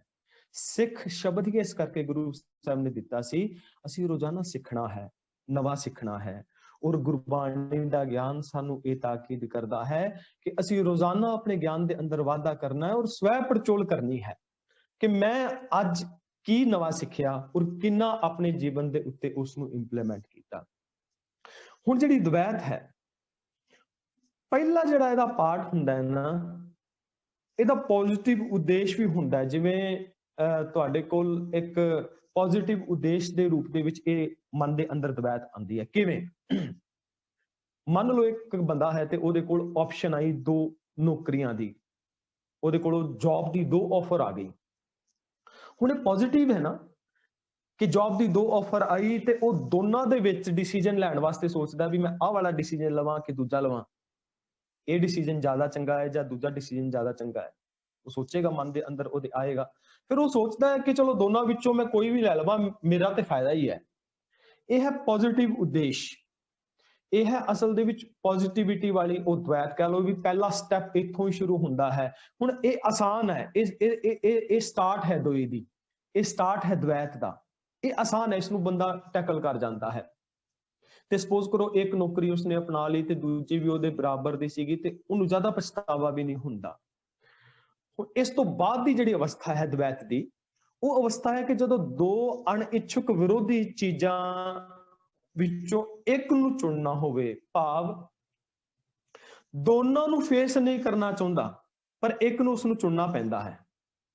ਐਸੀ ਕੰਡੀਸ਼ਨ ਆ ਜਾਂਦੀ ਹੈ, ਐਸੀ ਸਥਿਤੀ ਆ ਜਾਂਦੀ ਹੈ ਕਿ ਦੋਨਾਂ ਹੀ ਚੀਜ਼ਾਂ ਨੂੰ ਉਹ ਚੁਣਨਾ ਨਹੀਂ ਚਾਹੁੰਦਾ, ਦੋਨਾਂ ਨੂੰ ਚੁਣਨਾ ਨਹੀਂ ਪੈਂਦਾ ਪਰ ਫਿਰ ਵੀ ਉਸਨੂੰ ਇੱਕ ਨੂੰ ਚੁਣਨਾ ਪਵੇਗਾ। ਐਗਜ਼ਾਮਪਲ ਵਜੋਂ ਮੰਨ ਲਓ ਕਾਲ ਪੈ ਗਿਆ, ਅਕਾਲ ਪੈ ਜਾਂਦਾ ਹੈ ਕਿ ਹੁਣ ਰੋਟੀ ਦਾ ਸਮੱਸਿਆ ਆ ਗਈ, ਬੰਦਾ ਮੰਗ ਕੇ ਵੀ ਨਹੀਂ ਖਾਣਾ ਚਾਹੁੰਦਾ। ਹੁਣ ਕੰਡੀਸ਼ਨ ਐਸੀ ਹੈ ਕਿ ਉਹਦੇ ਕੋਲ 2 ਚੋਇਸਿਸ ਨੇ, ਕਾਲ ਵੀ ਪੈ ਗਿਆ, ਘਰ ਵਿੱਚ ਹੈ ਵੀ ਨਹੀਂ ਕੁਝ ਔਰ ਉਹ ਮੰਗ ਕੇ ਵੀ ਨਹੀਂ ਖਾਣਾ ਚਾਹੁੰਦਾ। ਦੋਨਾਂ ਵਿੱਚੋਂ ਉਸਨੂੰ ਇੱਕ ਨੂੰ ਚੁਣਨਾ ਪਵੇਗਾ। ਜਾਂ ਤੇ ਉਹ ਕਿਸੇ ਸਥਾਨ ਤੇ ਜਾ ਕੇ ਮੰਗ ਕੇ ਖਾਏ ਤੇ ਉਹਦੀ ਜਾਨ ਬਚੇਗੀ, ਉਸ ਸਥਾਨ ਤੇ ਰਹੇਗਾ ਤੇ ਉਹਦਾ ਉਹ ਪੂਰਾ ਨਹੀਂ ਹੋ ਸਕਦਾ। ਹੋਰ ਇਸ ਨੂੰ ਸੌਖੇ ਢੰਗ ਨਾਲ ਸਮਝਣਾ ਹੋਵੇ ਕਿ ਸਮਝੋ ਕਿ ਇੱਕ ਲੜਕਾ ਹੈ, ਨੌਜਵਾਨ ਬੱਚਾ ਹੈ, ਉਹ ਸੱਟ ਲੱਗਣ ਦੇ ਡਰ ਕਰਕੇ ਖੇਡਣਾ ਵੀ ਨਹੀਂ ਚਾਹੁੰਦਾ, ਲੇਕਿਨ ਉਹ ਡਰਪੋਕ ਵੀ ਕਹਾਣਾ ਨਹੀਂ ਚਾਹੁੰਦਾ। ਹੁਣ ਹੋਇਆ ਕੀ ਕਿ ਸੱਟ ਲੱਗਣ ਦੇ ਕਰਕੇ ਖੇਡਣਾ ਵੀ ਨਹੀਂ ਚਾਹੁੰਦਾ ਤੇ ਡਰਪੋਕ ਵੀ ਨਹੀਂ ਹੋਣਾ ਚਾਹੁੰਦਾ। ਇਹ ਦੂਜੇ ਢੰਗ ਦੀ ਦਵੈਤ ਹੈ। ਉਹਦੇ ਮਨ ਦੇ ਅੰਦਰ ਇਹ ਦਵੈਤ ਆ ਗਿਆ ਨਾ। ਹੁਣ ਉਹ ਖੇਡਣਾ ਵੀ ਚਾਹੁੰਦਾ ਹੈ ਪਰ ਉਹਨੂੰ ਇਹ ਵੀ ਡਰ ਹੈ ਮੈਨੂੰ ਸੱਟ ਲੱਗ ਜਾਏਗੀ। ਤੇ ਦੂਜੀ ਬਾਤ ਕਿ ਉਹ ਦੋਨਾਂ ਚੀਜ਼ਾਂ ਦੇ ਅੰਦਰ ਇਹ ਚਾਹੁੰਦਾ ਵੀ ਮੈਨੂੰ ਕੋਈ ਡਰਪੋਕ ਵੀ ਨਾ ਆਖੇ। ਇਹ ਦਵੈਤ ਹੈ ਕਿ ਦੋਨਾਂ ਵਿੱਚੋਂ ਇੱਕ ਆਪਸ਼ਨ ਨੂੰ ਚੁਣਨਾ ਪਏਗਾ ਉਸਨੂੰ। ਹੁਣ ਇਹ ਦਵੈਤ ਸ਼ੁਰੂ ਹੋ ਗਈ। ਬਚਪਨ ਤੋਂ ਇਹ ਦਵੈਤ ਜਿਹੜੀ ਹੈ ਆਉਣੀ ਸ਼ੁਰੂ ਹੋ ਜਾਂਦੀ ਹੈ। ਹੁਣ ਰਿਜ਼ਲਟ ਕੀ ਹੁੰਦਾ ਇਹਦਾ ਕਿ ਮੰਨ ਲਓ ਕਿ ਇੱਕ ਸਟੂਡੈਂਟ ਹੈ ਜਿਹੜਾ 2 ਕੋਰਸਾਂ ਦੇ ਵਿੱਚੋਂ ਇੱਕ ਨੂੰ ਵੀ ਨਹੀਂ ਕਰਨਾ ਚਾਹੁੰਦਾ। ਉਹਦੇ ਕੋਲ ਆਪਸ਼ਨ 2 ਦੇ ਦਿੱਤੇ, ਉਹਨੂੰ ਕਿਹਾ ਤੂੰ ਮੈਡੀਕਲ ਲੈ ਲੈ, ਤੂੰ ਨਾਨ ਮੈਡੀਕਲ ਲੈ ਲੈ। ਬੱਚੇ ਉੱਤੇ ਅਸੀਂ ਸਟ੍ਰੈਸ ਪਾ ਦਿੰਦੇ ਆ ਨਾ ਕਿ ਬੱਚੇ ਦੀ ਤੌਫੀਕੀਅਤ ਨਹੀਂ ਦੇਖਦੇ, ਬੱਚੇ ਦੀ ਕੈਪੈਸਿਟੀ ਨਹੀਂ ਦੇਖਦੇ। ਅਸੀਂ ਆਪਣੀਆਂ ਆਕਾਂਖਸ਼ਾਵਾਂ ਦਾ ਬੋਝ ਆਪਣੇ ਬੱਚਿਆਂ ਉੱਤੇ ਪਾਉਣਾ ਚਾਹੁੰਦੇ ਹਾਂ ਕਿ ਜੋ ਮੈਂ ਅਚੀਵ ਨਹੀਂ ਕਰ ਸਕਿਆ ਮੇਰਾ ਬੱਚਾ ਕਰੇ। ਇਹ ਵੇਖਣਾ ਪਵੇਗਾ ਨਾ ਕਿ ਉਹਦੇ ਵਿੱਚ ਵੀ ਐਬਿਲਿਟੀ ਹੈ ਕਿ ਨਹੀਂ, ਕਿ ਉਹ ਉਸ ਚੀਜ਼ ਨੂੰ ਪਾ ਸਕਦਾ ਹੈ ਕਿ ਨਹੀਂ, ਕਿ ਉਹਦੇ ਅੰਦਰ ਇੰਨੀ ਕਾਬਲੀਅਤ ਹੈ ਕਿ ਉਹ ਇਸ ਚੀਜ਼ ਨੂੰ ਪਾ ਸਕੇ। ਮੰਨ ਲਓ ਕਿ ਆਪਣੇ ਬੱਚੇ ਨੂੰ ਅਸੀਂ ਕਹਿ ਦਿੱਤਾ ਵੀ ਤੂੰ ਮੈਡੀਕਲ ਲੈ ਲੈ ਜਾਂ ਤੂੰ ਨਾਨ ਮੈਡੀਕਲ ਲੈ। ਅਸੀਂ 2 ਆਪਸ਼ਨ ਛੱਡ ਦਿੱਤੇ ਉਹਦੇ ਕੋਲੋਂ, ਬੱਚਾ ਦੋਨੋਂ ਹੀ ਨਹੀਂ ਕਰਨਾ ਚਾਹੁੰਦਾ। ਦਵੈਤ ਆ ਗਈ ਨਾ, ਮਨ ਦੇ ਅੰਦਰ ਵਿਚਾਰ ਆ ਗਿਆ, ਦੋਏ ਆ ਗਈ, ਦੋਨੋਂ ਹੀ ਨਹੀਂ ਕਰਨਾ ਚਾਹੁੰਦਾ। ਕੀ ਕਰੇਗਾ? ਤੀਜੀ ਆਪਸ਼ਨ ਫੜੇਗਾ, ਘਰੋਂ ਚਲਾ ਜਾਵੇਗਾ। ਜਾਂ ਤੀਜੀ ਆਪਸ਼ਨ ਫੜੇਗਾ ਕਿ ਉਹ ਆਪਣੇ ਮਾਪਿਆਂ ਤੋਂ ਤੰਗ ਆ ਕੇ ਆਪਣਾ ਵੱਖਰਾ ਜਿਹੜਾ ਹੈ ਉਹ ਸਥਾਨ ਜਿਹੜਾ ਹੈ ਉਹ ਲੈ ਲਵੇਗਾ। ਹੁਣ ਇਹ ਦਵੈਤ ਜਿਹੜੀ ਹੈ, ਇਹ ਦੋਏ ਜਿਹੜੀ ਹੈ ਉਹਦੇ ਅੰਦਰ ਉਹਨੂੰ ਪਰੇਸ਼ਾਨ ਕੀਤਾ ਔਰ ਉਸਨੇ ਇੱਕ ਤੀਜਾ ਡਿਸੀਜਨ ਜਿਹੜਾ ਹੈ ਉਹ ਲੈ ਲਿਆ। ਇੱਕ ਬਣ ਗਈ, ਦੂਜੀ ਬਣ ਗਈ, ਇਹਦੀ ਇਹ ਹੈ। ਤੀਜੀ ਵੰਨਗੀ ਇਹਦੀ ਇਹ ਹੈ ਕਿ ਇੱਕ ਸਮੇਂ ਵਿੱਚ ਖਿੱਚ ਤੇ ਨਾ ਖਿੱਚ ਭਰਪੂਰ ਕੰਮਾਂ ਦਾ ਸਾਹਮਣਾ ਕਰਨਾ ਪਵੇ। ਹੁਣ ਇਹ ਜਿਹੜੀ ਦਵੈਤ ਹੈ ਇਹਦੇ ਵਿੱਚ ਅਸੀਂ ਬਹੁਤਾਇਤ ਰੂਪ ਦੇ ਅੰਦਰ ਫਸੇ ਹੁੰਦੇ ਹਾਂ। ਇੱਕ ਸਮੇਂ ਦੇ ਅੰਦਰ ਸਾਡੇ ਮਨ ਵਿੱਚ ਵਿਚਾਰ ਆਇਆ, ਮੈਨੂੰ ਧਰਮੀ ਹੋਣਾ ਚਾਹੀਦਾ ਹੈ, ਮੈਨੂੰ ਅੰਮ੍ਰਿਤ ਛਕਣਾ ਚਾਹੀਦਾ ਹੈ, ਖੰਡੇ ਕੀ ਪਾਹੁਲ ਲੈਣੀ ਚਾਹੀਦੀ ਹੈ, ਮੈਨੂੰ ਗੁਰਦੁਆਰੇ ਜਾਣਾ ਚਾਹੀਦਾ ਹੈ, ਮੈਨੂੰ ਪਾਠ ਕਰਨਾ ਚਾਹੀਦਾ ਹੈ, ਮੈਨੂੰ ਇੱਕ ਚੰਗਾ ਸਿੱਖ ਬਣਨਾ ਚਾਹੀਦਾ ਹੈ। ਮਨ ਵਿੱਚ ਵਿਚਾਰ ਆਇਆ। ਲੇਕਿਨ ਇੱਕ ਹੋਰ ਵਿਚਾਰ ਆ ਗਿਆ, ਜਿਹੜਾ ਕਿ ਇਹ ਵਿਚਾਰ ਆਇਆ ਕਿ ਮੈਂ ਇਹ ਸਾਰਾ ਕੁਝ ਕਰਨਾ ਵੀ ਚਾਹੁੰਦਾ ਹਾਂ, ਸ਼ਰੀਫੀ ਵੀ ਚਾਹੁੰਦਾ ਹਾਂ, ਲੋਕੀ ਮੈਨੂੰ ਸ਼ਰਾਫਤ ਦਾ ਪੁਤਲਾ ਵੀ ਕਹਿਣ, ਪਰ ਕਿਤੇ ਮੇਰੀ ਆਜ਼ਾਦੀ ਵਿੱਚ ਰੁਕਾਵਟਾਂ ਵੀ ਨਾ ਪੈ ਜਾਣ। ਮਨ ਦੇ ਅੰਦਰ ਆ ਗਿਆ ਨਾ ਵੀ ਮੈਂ ਧਰਮੀ ਵੀ ਅਖਵਾਉਣਾ ਚਾਹੁੰਦਾ, ਪਰ ਮੈਂ ਬਦਫੈਲੀਆਂ ਵੀ ਕਰਨਾ ਚਾਹੁੰਦਾ। ਹੁਣ ਇਹ ਦੋਨੋਂ ਹੀ ਵਿਚਾਰ ਮਨ ਚਾਹੁੰਦਾ ਹੈ। ਇਹ ਤੀਜੀ ਤਰ੍ਹਾਂ ਦੀ ਦਵੈਤ ਹੈ। ਇਹ ਤੀਜੀ ਤਰ੍ਹਾਂ ਦੀ ਦਵੈਤ ਹੈ ਜਿਹੜੀ ਬਹੁਤ ਖਤਰਨਾਕ ਹੈ, ਜਿਹਦੇ ਵਿੱਚ ਬਹੁਤ ਸਾਰੇ ਲੋਕ ਗ੍ਰਸੇ ਹੋਏ ਨੇ ਕਿ ਜਿਹੜੇ ਧਰਮੀ ਵੀ ਅਖਵਾਉਣਾ ਚਾਹੁੰਦੇ ਨੇ, ਜਿਹੜੇ ਇੰਟੈਲੈਕਚੁਅਲ ਵੀ ਅਖਵਾਉਣਾ ਚਾਹੁੰਦੇ ਨੇ, ਜਿਹੜੇ ਚੰਗੇ ਇਨਸਾਨ ਵੀ ਅਖਵਾਉਣਾ ਚਾਹੁੰਦੇ ਨੇ, ਜਿਹੜੇ ਸ਼ਰੀਫ ਵੀ ਅਖਵਾਉਣਾ ਚਾਹੁੰਦੇ ਨੇ, ਪਰ ਆਪਣੀ ਲਾਈਫ ਦੇ ਵਿੱਚ ਆਪਣੀ ਉਸ ਜਿਹੜੀਆਂ ਬਦਫੈਲੀਆਂ ਵਾਲੀ ਆਜ਼ਾਦੀ ਉਸ ਨੂੰ ਵੀ ਮਾਣਨਾ ਚਾਹੁੰਦੇ ਨੇ, ਬੁਰੇ ਕੰਮ ਵੀ ਕਰਨਾ ਚਾਹੁੰਦੇ ਨੇ, ਭੈੜੇ ਜਜ਼ਬੇ ਜਿਹੜੇ ਭੈੜੀ ਸੋਚ ਹੈ ਉਸ ਨੂੰ ਵੀ ਨਹੀਂ ਛੱਡਣਾ ਚਾਹੁੰਦੇ। ਤੇ ਫਿਰ ਕੀ ਹੁੰਦਾ ਹੈ, ਕਨਫਲਿਕਟ ਪੈਦਾ ਹੋ ਜਾਂਦਾ ਹੈ ਔਰ ਉਹ ਬੰਦਾ ਐਸੀ ਹਾਲਾਤ ਵਿੱਚ ਚਲਾ ਜਾਂਦਾ ਹੈ ਜਿੱਥੇ ਕਿ ਡਿਪਰੈਸ਼ਨ ਦਾ ਉਹ ਰੋਗੀ ਹੋ ਜਾਂਦਾ ਹੈ। ਇਹਦਾ ਇੱਕ ਪ੍ਰਤੱਖ ਪ੍ਰਮਾਣ ਖੁਦ ਮੇਰੇ ਨਾਲ ਇਹਦਾ ਇੱਕ ਐਕਸਪੀਰੀਅੰਸ ਹੋਇਆ। ਜਦੋਂ ਲਾਕਡਾਊਨ ਦੇ ਦੌਰਾਨ ਮੈਂ ਜਰਮਨ ਦੇ ਵਿੱਚ ਸਾਂ ਤੇ ਉੱਥੇ ਗੁਰਦੁਆਰਾ ਸਾਹਿਬ ਦੇ ਅੰਦਰ ਨਾ ਲਾਕਡਾਊਨ ਦੇ ਵਿੱਚ ਨਾ ਕੁਝ ਜਿਹੜੇ ਨੌਜਵਾਨ ਬੱਚੇ ਸੀਗੇ ਉਹਨਾਂ ਨੂੰ ਵੀ ਰਹਿਣਾ ਪੈ ਗਿਆ। ਹੁਣ 5 ਮਹੀਨੇ ਗੁਰਦੁਆਰਾ ਸਾਹਿਬ ਰਹਿਣਾ ਪਿਆ। ਕਦੇ ਕਦੇ ਗੁਰਦੁਆਰੇ ਆਉਣਾ ਔਰ ਆ ਕੇ ਗੁਰਦੁਆਰੇ ਸਾਹਿਬ ਦੇ ਰਿਚੁਅਲ ਨਿਭਾ ਲੈਣੇ ਇੱਕ ਵੱਖਰੀ ਬਾਤ ਹੈ, ਕੋਈ ਵੀ ਨਿਭਾ ਸਕਦਾ ਹੈ। ਠੀਕ ਹੈ, ਅਸੀਂ ਇੱਕ ਟਾਈਮ ਗੁਰਦੁਆਰੇ ਗਏ, ਘਰ ਆ ਕੇ ਤੇ ਸਾਡਾ ਉਹੀ ਵਿਵਹਾਰ ਹੋਵੇਗਾ ਨਾ। ਪਰ ਹੁਣ ਜਦੋਂ 24 ਘੰਟੇ ਗੁਰਦੁਆਰੇ ਵਿੱਚ ਰਹਿਣਾ ਹੈ ਤੇ 24 ਘੰਟੇ ਗੁਰਦੁਆਰੇ ਦੇ ਅੰਦਰ ਰਹਿ ਕੇ ਸਾਨੂੰ ਆਪਣੇ ਉਸ ਜਾਬਤੇ ਵਿੱਚ ਵੀ ਰਹਿਣਾ ਪਵੇਗਾ, ਸਾਨੂੰ ਸਵੇਰੇ ਉੱਠਣਾ ਵੀ ਪਵੇਗਾ, ਸਾਨੂੰ ਪਾਠ ਵੀ ਕਰਨਾ ਪਵੇਗਾ, ਸਾਨੂੰ ਸੁਖਾਸਨ ਦੇ ਸਮੇਂ ਵੀ ਜਾਣਾ ਪਵੇਗਾ, ਫਿਰ ਸਾਨੂੰ ਲੰਗਰ ਵੀ ਪਕਾਉਣਾ ਪਵੇਗਾ, ਸਾਨੂੰ ਉੱਥੇ ਆਪਣਾ ਵਿਵਹਾਰ ਆਪਣਾ ਬਿਹੇਵ ਵੀ ਗੁਰਮਤ ਔਰ ਗੁਰਬਾਣੀ ਦੇ ਅਕੋਰਡਿੰਗ ਰੱਖਣਾ ਪਵੇਗਾ। ਹੁਣ ਇੱਥੇ ਕੀ ਹੋਇਆ ਕਿ ਕੁਝ ਸਮੇਂ ਤੇ ਕੱਢ ਲਿਆ, ਪਰ ਕੁਝ ਸਮੇਂ ਤੋਂ ਬਾਅਦ ਨੌਜਵਾਨ ਬੱਚੇ ਸੀ, ਆਖਰ ਉਹਨਾਂ ਦੇ ਅੰਦਰ ਥੋੜੀ ਚੇਂਜਿੰਗ ਆਣੀ ਸ਼ੁਰੂ ਹੋ ਗਈ ਔਰ ਐਸਾ ਸਮਾਂ ਆ ਗਿਆ ਕਿ ਬੱਚਾ ਇੰਨੇ ਜ਼ਿਆਦਾ ਡਿਪਰੈਸ਼ਨ ਦੇ ਵਿੱਚ ਚਲਾ ਗਿਆ ਕਿ ਜਿਹੜਾ ਕੰਧਾਂ ਦੇ ਵਿੱਚ ਸਿਰ ਮਾਰ ਕੇ ਰੋਂਦਾ ਸੀ। ਕਾਰਨ ਸੀ ਕਿ ਅੰਦਰੋਂ ਧਰਮ ਨਹੀਂ ਸੀ, ਅੰਦਰੋਂ ਵਿਚਾਰ ਇਹ ਨਹੀਂ ਕਿ ਧਰਮ ਤੋਂ ਨਫ਼ਰਤ ਕਰਦਾ, ਐਸਾ ਵੀ ਨਹੀਂ ਸੀ, ਪਰ ਉਸ ਢੰਗ ਦੇ ਨਾਲ ਉਸ ਢਰਰੇ ਦੇ ਉੱਤੇ ਜਾਂ ਇਉਂ ਕਹਿ ਲਓ ਕਿ ਅੰਦਰ ਪੂਰਨ ਤੌਰ ਤੇ ਉਸ ਧਰਮ ਨੂੰ ਉਸ ਸੋਚ ਨੂੰ ਗੁਰੂ ਸਾਹਿਬ ਦੀ ਆਤਮਸਾਤ ਨਹੀਂ ਕਰ ਪਾਇਆ ਸੀ। ਹੁਣ ਉਹ ਕੰਫਲਿਕਟ ਹੋਇਆ ਔਰ ਉਸ ਕੰਫਲਿਕਟ ਕਰਕੇ ਉਹ ਡਿਪਰੈਸ਼ਨ ਵਿੱਚ ਚਲਾ ਗਿਆ। ਇਹ ਬਹੁਤਾਇਤ ਰੂਪ ਦੇ ਅੰਦਰ ਸਾਡੇ ਨਾਲ ਹੁੰਦਾ ਹੈ ਕਿ ਅਸੀਂ ਗੁਰਦੁਆਰਾ ਸਾਹਿਬ ਦੇ ਅੰਦਰ ਸਰਗਰਮ ਮੈਂਬਰ ਵੀ ਬਣਨਾ ਚਾਹੁੰਦੇ ਹਾਂ, ਪਰ ਅਸੀਂ ਆਪਣੀ ਬਦਫੈਲੀਆਂ ਵੀ ਨਹੀਂ ਛੱਡਣਾ ਚਾਹੁੰਦੇ, ਅਸੀਂ ਨਸ਼ੇ ਵੀ ਨਹੀਂ ਤਿਆਗਣਾ ਚਾਹੁੰਦੇ, ਅਸੀਂ ਉਹ ਸਾਰੇ ਜਿਹੜੇ ਜਜ਼ਬੇ ਨੇ ਕਾਮ ਕ੍ਰੋਧ ਲੋਭ ਮੋਹ ਹੰਕਾਰ ਉਹਦੀ ਗੱਲ ਸੁਣਨਾ ਵੀ ਨਹੀਂ ਚਾਹੁੰਦੇ। ਅਸੀਂ ਨਹੀਂ ਚਾਹੁੰਦੇ ਕਿ ਕੋਈ ਸਾਨੂੰ ਕਹੇ ਕਿ ਜਿਹੜਾ ਹੰਕਾਰ ਹੈ ਇਹਦੇ ਉੱਤੇ ਕੰਮ ਕਰ ਭਰਾ, ਤੇਰੇ ਅੰਦਰ ਹੰਕਾਰ ਜਿਹੜਾ ਹੈ ਤੈਨੂੰ ਪਰੇਸ਼ਾਨ ਕਰਦਾ ਹੈ। ਅਸੀਂ ਨਹੀਂ ਸੁਣਨਾ ਚਾਹੁੰਦੇ ਕਿ ਕੋਈ ਸਾਨੂੰ ਕਹੇ ਕਿ ਤੁਸੀਂ ਲੋਕਾਂ ਦੇ ਹੱਕ ਨਹੀਂ ਮਾਰਨੇ, ਆਪਣੇ ਭਰਾਵਾਂ ਦੀ, ਸਕੇ ਭਰਾਵਾਂ ਦੀ, ਭੈਣਾਂ ਦੇ ਜਿਹੜੇ ਹੱਕ ਮਾਰ ਕੇ ਨਹੀਂ ਬਹਿਣਾ। ਅਸੀਂ ਸੁਣਨਾ ਨਹੀਂ ਚਾਹੁੰਦੇ ਇਹ ਬਾਤ। ਕਿਉਂ? ਕਿਉਂਕਿ ਅਸੀਂ ਆਜ਼ਾਦੀ ਵੀ ਮਾਣਨਾ ਚਾਹੁੰਦੇ ਹਾਂ ਔਰ ਅਸੀਂ ਆਪਣੇ ਆਪ ਨੂੰ ਧਰਮੀ ਵੀ ਅਖਵਾਉਣਾ ਚਾਹੁੰਦੇ ਹਾਂ। ਸੋ ਇਹ ਜਿਹੜੀ ਦਵੈਤ ਹੈ, ਇਹ ਜਿਹੜੀ ਡੁਐਲਿਟੀ ਹੈ, ਇਹ ਤੀਜੇ ਤਰ੍ਹਾਂ ਦੀ ਡੁਐਲਿਟੀ ਹੈ ਜਿਹੜੀ ਸਭ ਤੋਂ ਵੱਧ ਖਤਰਨਾਕ ਹੈ।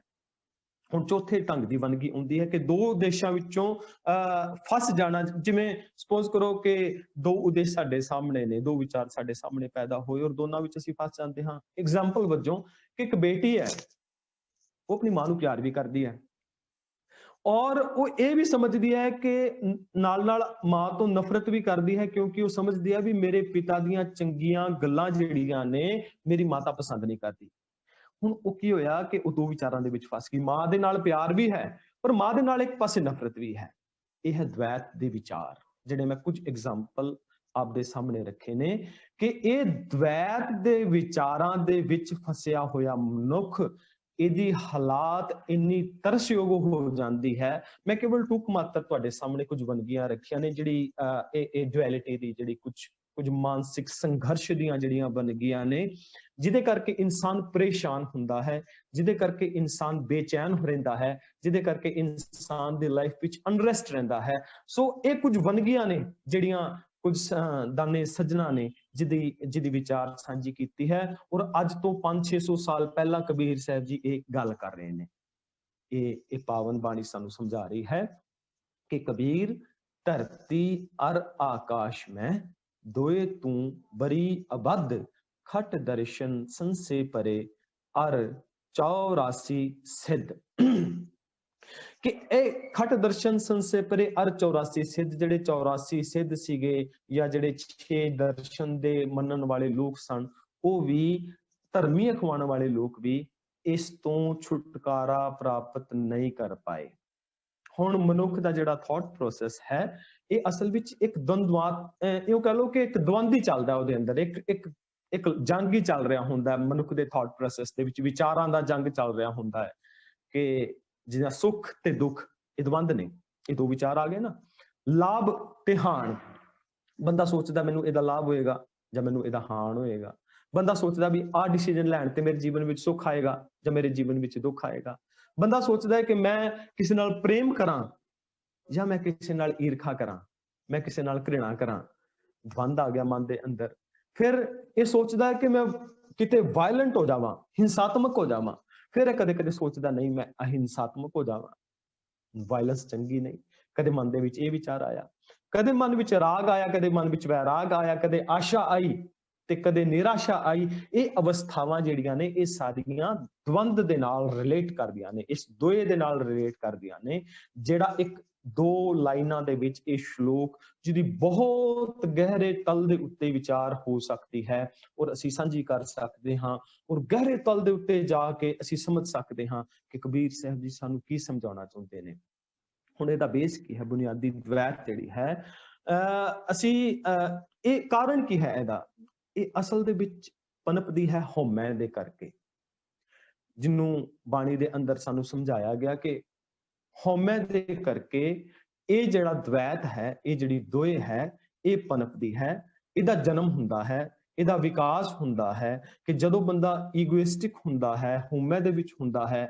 ਇਹ ਪਹਿਲੀ ਨਿਸ਼ਾਨੀ ਹੈ ਕਿ ਇਸ ਤੋਂ ਬਾਅਦ ਇਹ ਦ્વੈਤ ਦੇ ਅੰਦਰ ਡੁਐਲਿਟੀ ਦੇ ਵਿੱਚ ਫਸੇਗਾ ਹੀ ਫਸੇਗਾ। ਬਾਣੀ ਦੇ ਵਿੱਚ ਜਿੱਦਾਂ ਅਸੀਂ ਬਹੁਤ ਸਾਰੇ ਪ੍ਰਮਾਣ ਐਸੇ ਸੁਣਦੇ ਹਾਂ, ਪੜ੍ਹਦੇ ਹਾਂ, ਜਿਹਦੇ ਅੰਦਰ ਗੁਰੂ ਸਾਹਿਬ ਜੀ ਬਚਨ ਕਰਦੇ ਨੇ ਕਿ ਦੁਬਿਧਾ ਨਾ ਪੜੋ, ਹਰ ਬਿਨ ਹੋਰ ਨਾ ਪੂਜੋ, ਮੜਿਆ ਮਸਾਨ ਨਾ ਜਾਈ। ਕਿ ਦੁਬਿਧਾ ਵਿੱਚ ਨਾ ਪਾਓ। ਇਹ ਤੇ ਇੱਕ ਵੰਨਗੀ ਹੈ ਨਾ ਕਿ ਦੁਬਿਧਾ ਵਿੱਚ ਨਾ ਪਾਓ। ਜੇ ਤੁਸੀਂ ਧਰਮ ਕਮਾਉਣਾ ਹੀ ਹੈ, ਹਰ ਬਿਨ ਹੋਰ ਨਾ ਪੂਜੋ, ਮੜਿਆ ਮਸਾਨ ਨਾ ਜਾਈ। ਮੜੀਆਂ ਤੇ ਮਸਾਣਾ ਦੇ ਵਿੱਚ ਜਾ ਕੇ, ਮਸਾਣਾ ਵਿੱਚ ਜਾ ਕੇ ਜਾਦੂ ਟੋਣੇ ਕਰ ਲੈਣੇ, ਜਾਂ ਮੜੀਆਂ ਦੇ ਵਿੱਚ ਜਾ ਕੇ ਮੱਥੇ ਟੇਕ ਲੈਣੇ, ਜਾਂ ਹੋਰ ਕਿਸੇ ਸਥਾਨ ਤੋਂ ਜਾ ਕੇ ਸਾਨੂੰ ਸਕੂਨ ਮਿਲੇ, ਉਹ ਸੋਚ ਅਪਣਾ ਲੈਣੀ। ਕਹਿੰਦੇ ਐਸੀ ਦੁਬਿਧਾ ਵਿੱਚ ਨਾ ਪਾਓ। ਜੇ ਐਸੀ ਦੁਬਿਧਾ ਦੇ ਵਿੱਚ ਪਾਓਗੇ ਤੇ ਤੁਹਾਡੇ ਜੀਵਨ ਦੇ ਅੰਦਰ ਬੇਚੈਨੀ ਰਹੇਗੀ, ਸਕੂਨ ਨਹੀਂ ਆਵੇਗਾ। ਸਾਨੂੰ ਸਮਝਾਇਆ ਹੁਣ ਇਸ ਦੁਬਿਧਾ ਨੂੰ ਖਤਮ ਕਿਵੇਂ ਕੀਤਾ ਜਾ ਸਕਦਾ ਹੈ? ਤੇ ਗੁਰੂ ਪਾਤਸ਼ਾਹ ਜੀ ਕਹਿੰਦੇ ਬਈ ਖਤਮ ਕਰਨ ਦਾ ਇੱਕੋ ਇੱਕ ਸਾਧਨ ਹੈ, ਔਰ ਉਹ ਸਾਧਨ ਗੁਰੂ ਪਾਤਸ਼ਾਹ ਜੀ ਕਿਹੜਾ ਹੈ? ਤੇ ਗੁਰੂ ਪਾਤਸ਼ਾਹ ਜੀ ਜਵਾਬ ਦਿੰਦੇ ਨੇ ਬਾਣੀ ਦੇ ਵਿੱਚ ਕਿ ਜਿਸ ਮਿਲਿਆ ਮਨ ਹੋਏ ਆਨੰਦ, ਸੋ ਸਤਿਗੁਰ ਕਹੀਐ, ਮਨ ਕੀ ਦੁਬਿਧਾ ਬਿਨਸ ਜਾਏ, ਹਰ ਪਰਮ ਪਦ ਲਹੀਐ। ਕਿ ਇਹ ਦ્વੈਤ, ਇਹ ਦੁਬਿਧਾ, ਇਹ ਡੁਐਲਿਟੀ, ਇਸ ਨੂੰ ਖਤਮ ਕੀਤਾ ਜਾ ਸਕਦਾ ਹੈ ਜਦੋਂ ਅਸੀਂ ਆਪਣੇ ਗੁਰੂ ਦੇ ਨਾਲ ਮਿਲਾਪ ਕਰਦੇ ਨੇ। ਜਿਸ ਮਿਲਿਆ ਮਨ ਹੋਏ ਆਨੰਦ, ਜਿਹਨੂੰ ਮਿਲਣ ਦੇ ਨਾਲ ਸਾਡੇ ਮਨ ਵਿੱਚ ਆਨੰਦ ਪੈਦਾ ਹੁੰਦਾ ਹੈ, ਹੈਪੀਨੈਸ ਪੈਦਾ ਹੁੰਦੀ ਹੈ, ਜਿਹਨੂੰ ਮਿਲਣ ਦੇ ਸਦਕਾ ਸਾਡੇ ਮਨ ਦੇ ਅੰਦਰ ਸ਼ਾਂਤੀ ਪੈਦਾ ਹੁੰਦੀ ਹੈ। ਐਸੀ ਸ਼ਾਂਤੀ ਪੈਦਾ ਹੁੰਦੀ ਹੈ ਉਹ ਗੁਰੂ, ਉਹ ਪੂਰਨ ਗੁਰੂ ਦੇ ਨਾਲ ਮਿਲ ਕੇ, ਜਿਹੜੀ ਸਾਡੇ ਮਨ ਦੀ ਦੁਬਿਧਾ ਖਤਮ ਕਰ ਦਿੰਦਾ ਹੈ। ਤੇ ਗੁਰੂ ਪਾਤਸ਼ਾਹ ਜੀ ਕਹਿੰਦੇ ਨੇ ਫਿਰ ਗੁਰੂ ਦੇ ਨਾਲ ਮਿਲਾਪ ਕਰ, ਤੇ ਗੁਰੂ ਦੇ ਨਾਲ ਮਿਲਾਪ ਕਰਨ ਤੋਂ ਬਾਅਦ ਇੱਕ ਹੋਰ ਚੀਜ਼ ਪੱਲੇ ਬੰਨ ਲੈ ਕਿ ਤੂੰ ਕੇਵਲ ਗੁਰੂ ਦੇ ਬਚਨ ਨੂੰ ਆਪਣੇ ਤੱਕ ਸੀਮਤ ਨਹੀਂ ਕਰਨਾ, ਆਪਣੇ ਤੱਕ ਰੱਖਣਾ ਨਹੀਂ। हाँ, ਜਿਵੇਂ ਤੁਸੀਂ ਕਲਾਸ ਤੋਂ ਪਹਿਲਾਂ ਡਿਸਕਸ ਕਰ ਰਹੇ ਸੋ ਕਿ ਬਹੁਤ ਸਾਰੀਆਂ ਆਪ ਸਾਰੇ ਮੇਰੇ ਤੋਂ ਜ਼ਿਆਦਾ ਸਿਆਣੇ ਹੋ, ਦਾਨੇ ਹੋ, ਪੜ੍ਹੇ ਲਿਖੇ ਹੋ, ਐਜੂਕੇਟਿਡ ਹੋ, ਆਪ ਸਾਰੇ ਵੱਡੇ ਹੋ।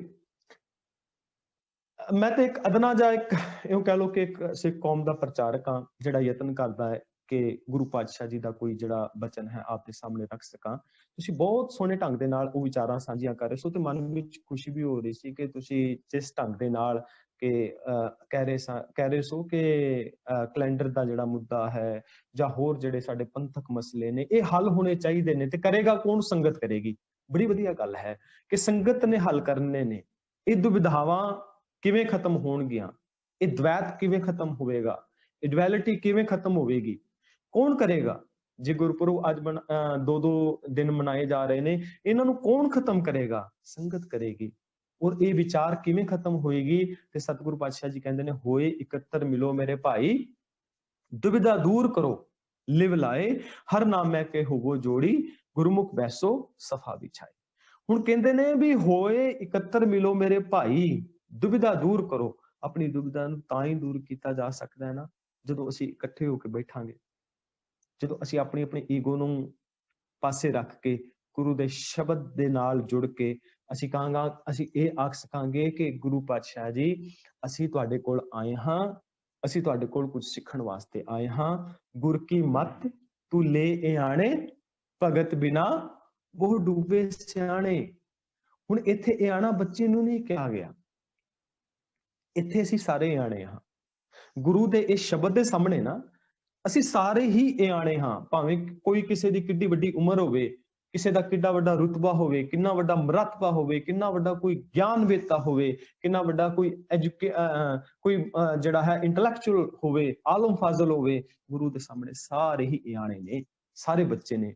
ਗੁਰ ਕੀ ਮੱਤ ਤੂੰ ਲੈ ਇਆਣੇ, ਐ ਬੰਦਿਆ ਤੂੰ ਗੁਰੂ ਦੀ ਮੱਤ ਲੈ। ਤੇ ਜੇ ਨਹੀਂ ਲਿੱਤੀ ਫਿਰ ਕੀ ਹੋਏਗਾ? ਕਹਿੰਦੇ ਨੇ ਭਗਤ ਬਿਨਾ ਬਹੁ ਡੂਬੇ ਸਿਆਣੇ। ਭਗਤੀ ਤੋਂ ਬਿਨਾ ਵੱਡੇ ਵੱਡੇ ਸਿਆਣੇ ਜਿਹੜੇ ਨੇ ਉਹ ਡੁੱਬ ਗਏ, ਉਹ ਚਲੇ ਗਏ, ਉਹ ਬਰਬਾਦ ਹੋ ਗਏ। ਉਹਨਾਂ ਦੀ ਲਾਈਫ ਦੇ ਅੰਦਰ ਕੋਈ ਚੇਂਜ ਨਹੀਂ ਆ ਪਾਇਆ, ਕੋਈ ਸ਼ਾਂਤ ਅਵਸਥਾ ਦੇ ਅੰਦਰ ਉਹ ਆਪਣੀ ਜ਼ਿੰਦਗੀ ਬਤੀਤ ਨਹੀਂ ਕਰ ਪਾਏ। ਉਹ ਅੱਜ ਤੋਂ 20-25 ਸਾਲ ਪਹਿਲਾਂ ਵੀ ਉਹਨਾਂ ਦੇ ਮਨ ਅਸ਼ਾਂਤ ਸੀ, ਉਹ ਅੱਜ ਵੀ ਅਸ਼ਾਂਤ ਨੇ। ਔਰ ਜਿਸ ਤਰ੍ਹਾਂ ਤੇ ਜ਼ਿੰਦਗੀ ਜੀ ਰਹੇ ਨੇ, ਹੋ ਸਕਦਾ ਆਉਣ ਵਾਲੇ ਸਮੇਂ ਦੇ ਵਿੱਚ ਵੀ ਅਸ਼ਾਂਤ ਹੋਣ। ਸੋ ਗੁਰੂ ਦੀ ਮੱਤ ਲੈਣ ਦੇ ਵਾਸਤੇ ਸਾਨੂੰ ਸਰੈਂਡਰ ਕਰਨਾ ਪਵੇਗਾ ਆਪਣੀ ਮੱਤ ਦਾ। ਮੱਥਾ ਟੇਕਣ ਦਾ ਮਤਲਬ ਹੀ ਇਹ ਹੁੰਦਾ ਹੈ ਕਿ ਗੁਰੂ ਪਾਤਸ਼ਾਹ ਜੀ, ਮੈਂ ਡਿਸੀਜਨ ਨਹੀਂ ਲੈ ਪਾ ਰਿਹਾ, ਮੈਂ ਆਪਣਾ ਕੋਈ ਡਿਸੀਜਨ ਨਹੀਂ ਲੈ ਪਾ ਰਿਹਾ, ਕਿਉਂਕਿ ਮੇਰੇ ਅੰਦਰ ਉਹ ਦ્વੈਤ ਹੈ, ਮੇਰੇ ਵਿਚਾਰਾਂ ਦੇ ਅੰਦਰ ਉਹ ਦੋਏ ਹੈ ਜਿਹੜੀ ਮੈਨੂੰ ਪਰੇਸ਼ਾਨ ਕਰਦੀ ਹੈ। ਮੈਂ ਆਪਣੀ ਡਿਸੀਜਨ ਲੈਣ ਦੇ ਯੋਗ ਨਹੀਂ।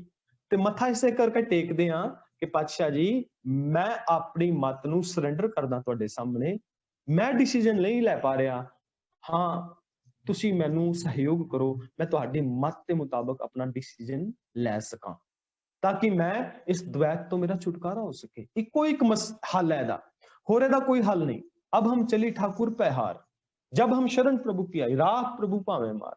ਹੁਣ ਕਹਿੰਦੇ ਨੇ ਵੀ ਮੈਂ ਹੁਣ ਤੇਰੀ ਸ਼ਰਨ ਦੇ ਵਿੱਚ ਆ ਗਿਆ ਹਾਂ, ਹੁਣ ਮੈਂ ਤੇਰੀ ਸ਼ਰਨ ਵਿੱਚ ਆ ਗਿਆ, ਹੁਣ ਤੂੰ ਜਿਵੇਂ ਰੱਖੇਗਾ, ਭਾਵੇਂ ਰੱਖ ਲੈ ਭਾਵੇਂ ਮਾਰ ਦੇ, ਇਹ ਤੇਰੇ ਉੱਤੇ ਡਿਪੈਂਡ ਕਰਦਾ ਹੈ। ਇਹ ਗੁਰੂ ਇੰਨੀ ਸਮਰਪਣ ਭਾਵ ਦੇ ਨਾਲ ਜਦੋਂ ਅਸੀਂ ਆਪਣੇ ਆਪਾ ਭਾਵ ਨੂੰ ਸਮਰਪਿਤ ਕਰਕੇ, ਆਪਣੀ ਈਗੋ ਨੂੰ ਦਾ ਤਿਆਗ ਕਰਕੇ ਜਾਂਦੇ ਹਾਂ ਗੁਰੂ ਦੇ ਕੋਲ, ਤੇ ਉਸ ਸਮੇਂ ਦੇ ਅੰਦਰ ਸਾਡੇ ਇਹ ਜਿਹੜੀ ਦ્વੈਤ ਹੈ ਸਾਡੇ ਜੀਵਨ ਦੇ ਅੰਦਰ, ਜਿਹੜੀ ਸਾਨੂੰ ਵਾਰ-ਵਾਰ ਪਰੇਸ਼ਾਨ ਕਰਦੀ ਹੈ, ਫਿਰ ਇਹ ਦ્વੈਤ ਸਾਨੂੰ ਪਰੇਸ਼ਾਨ ਨਹੀਂ ਕਰਦੀ।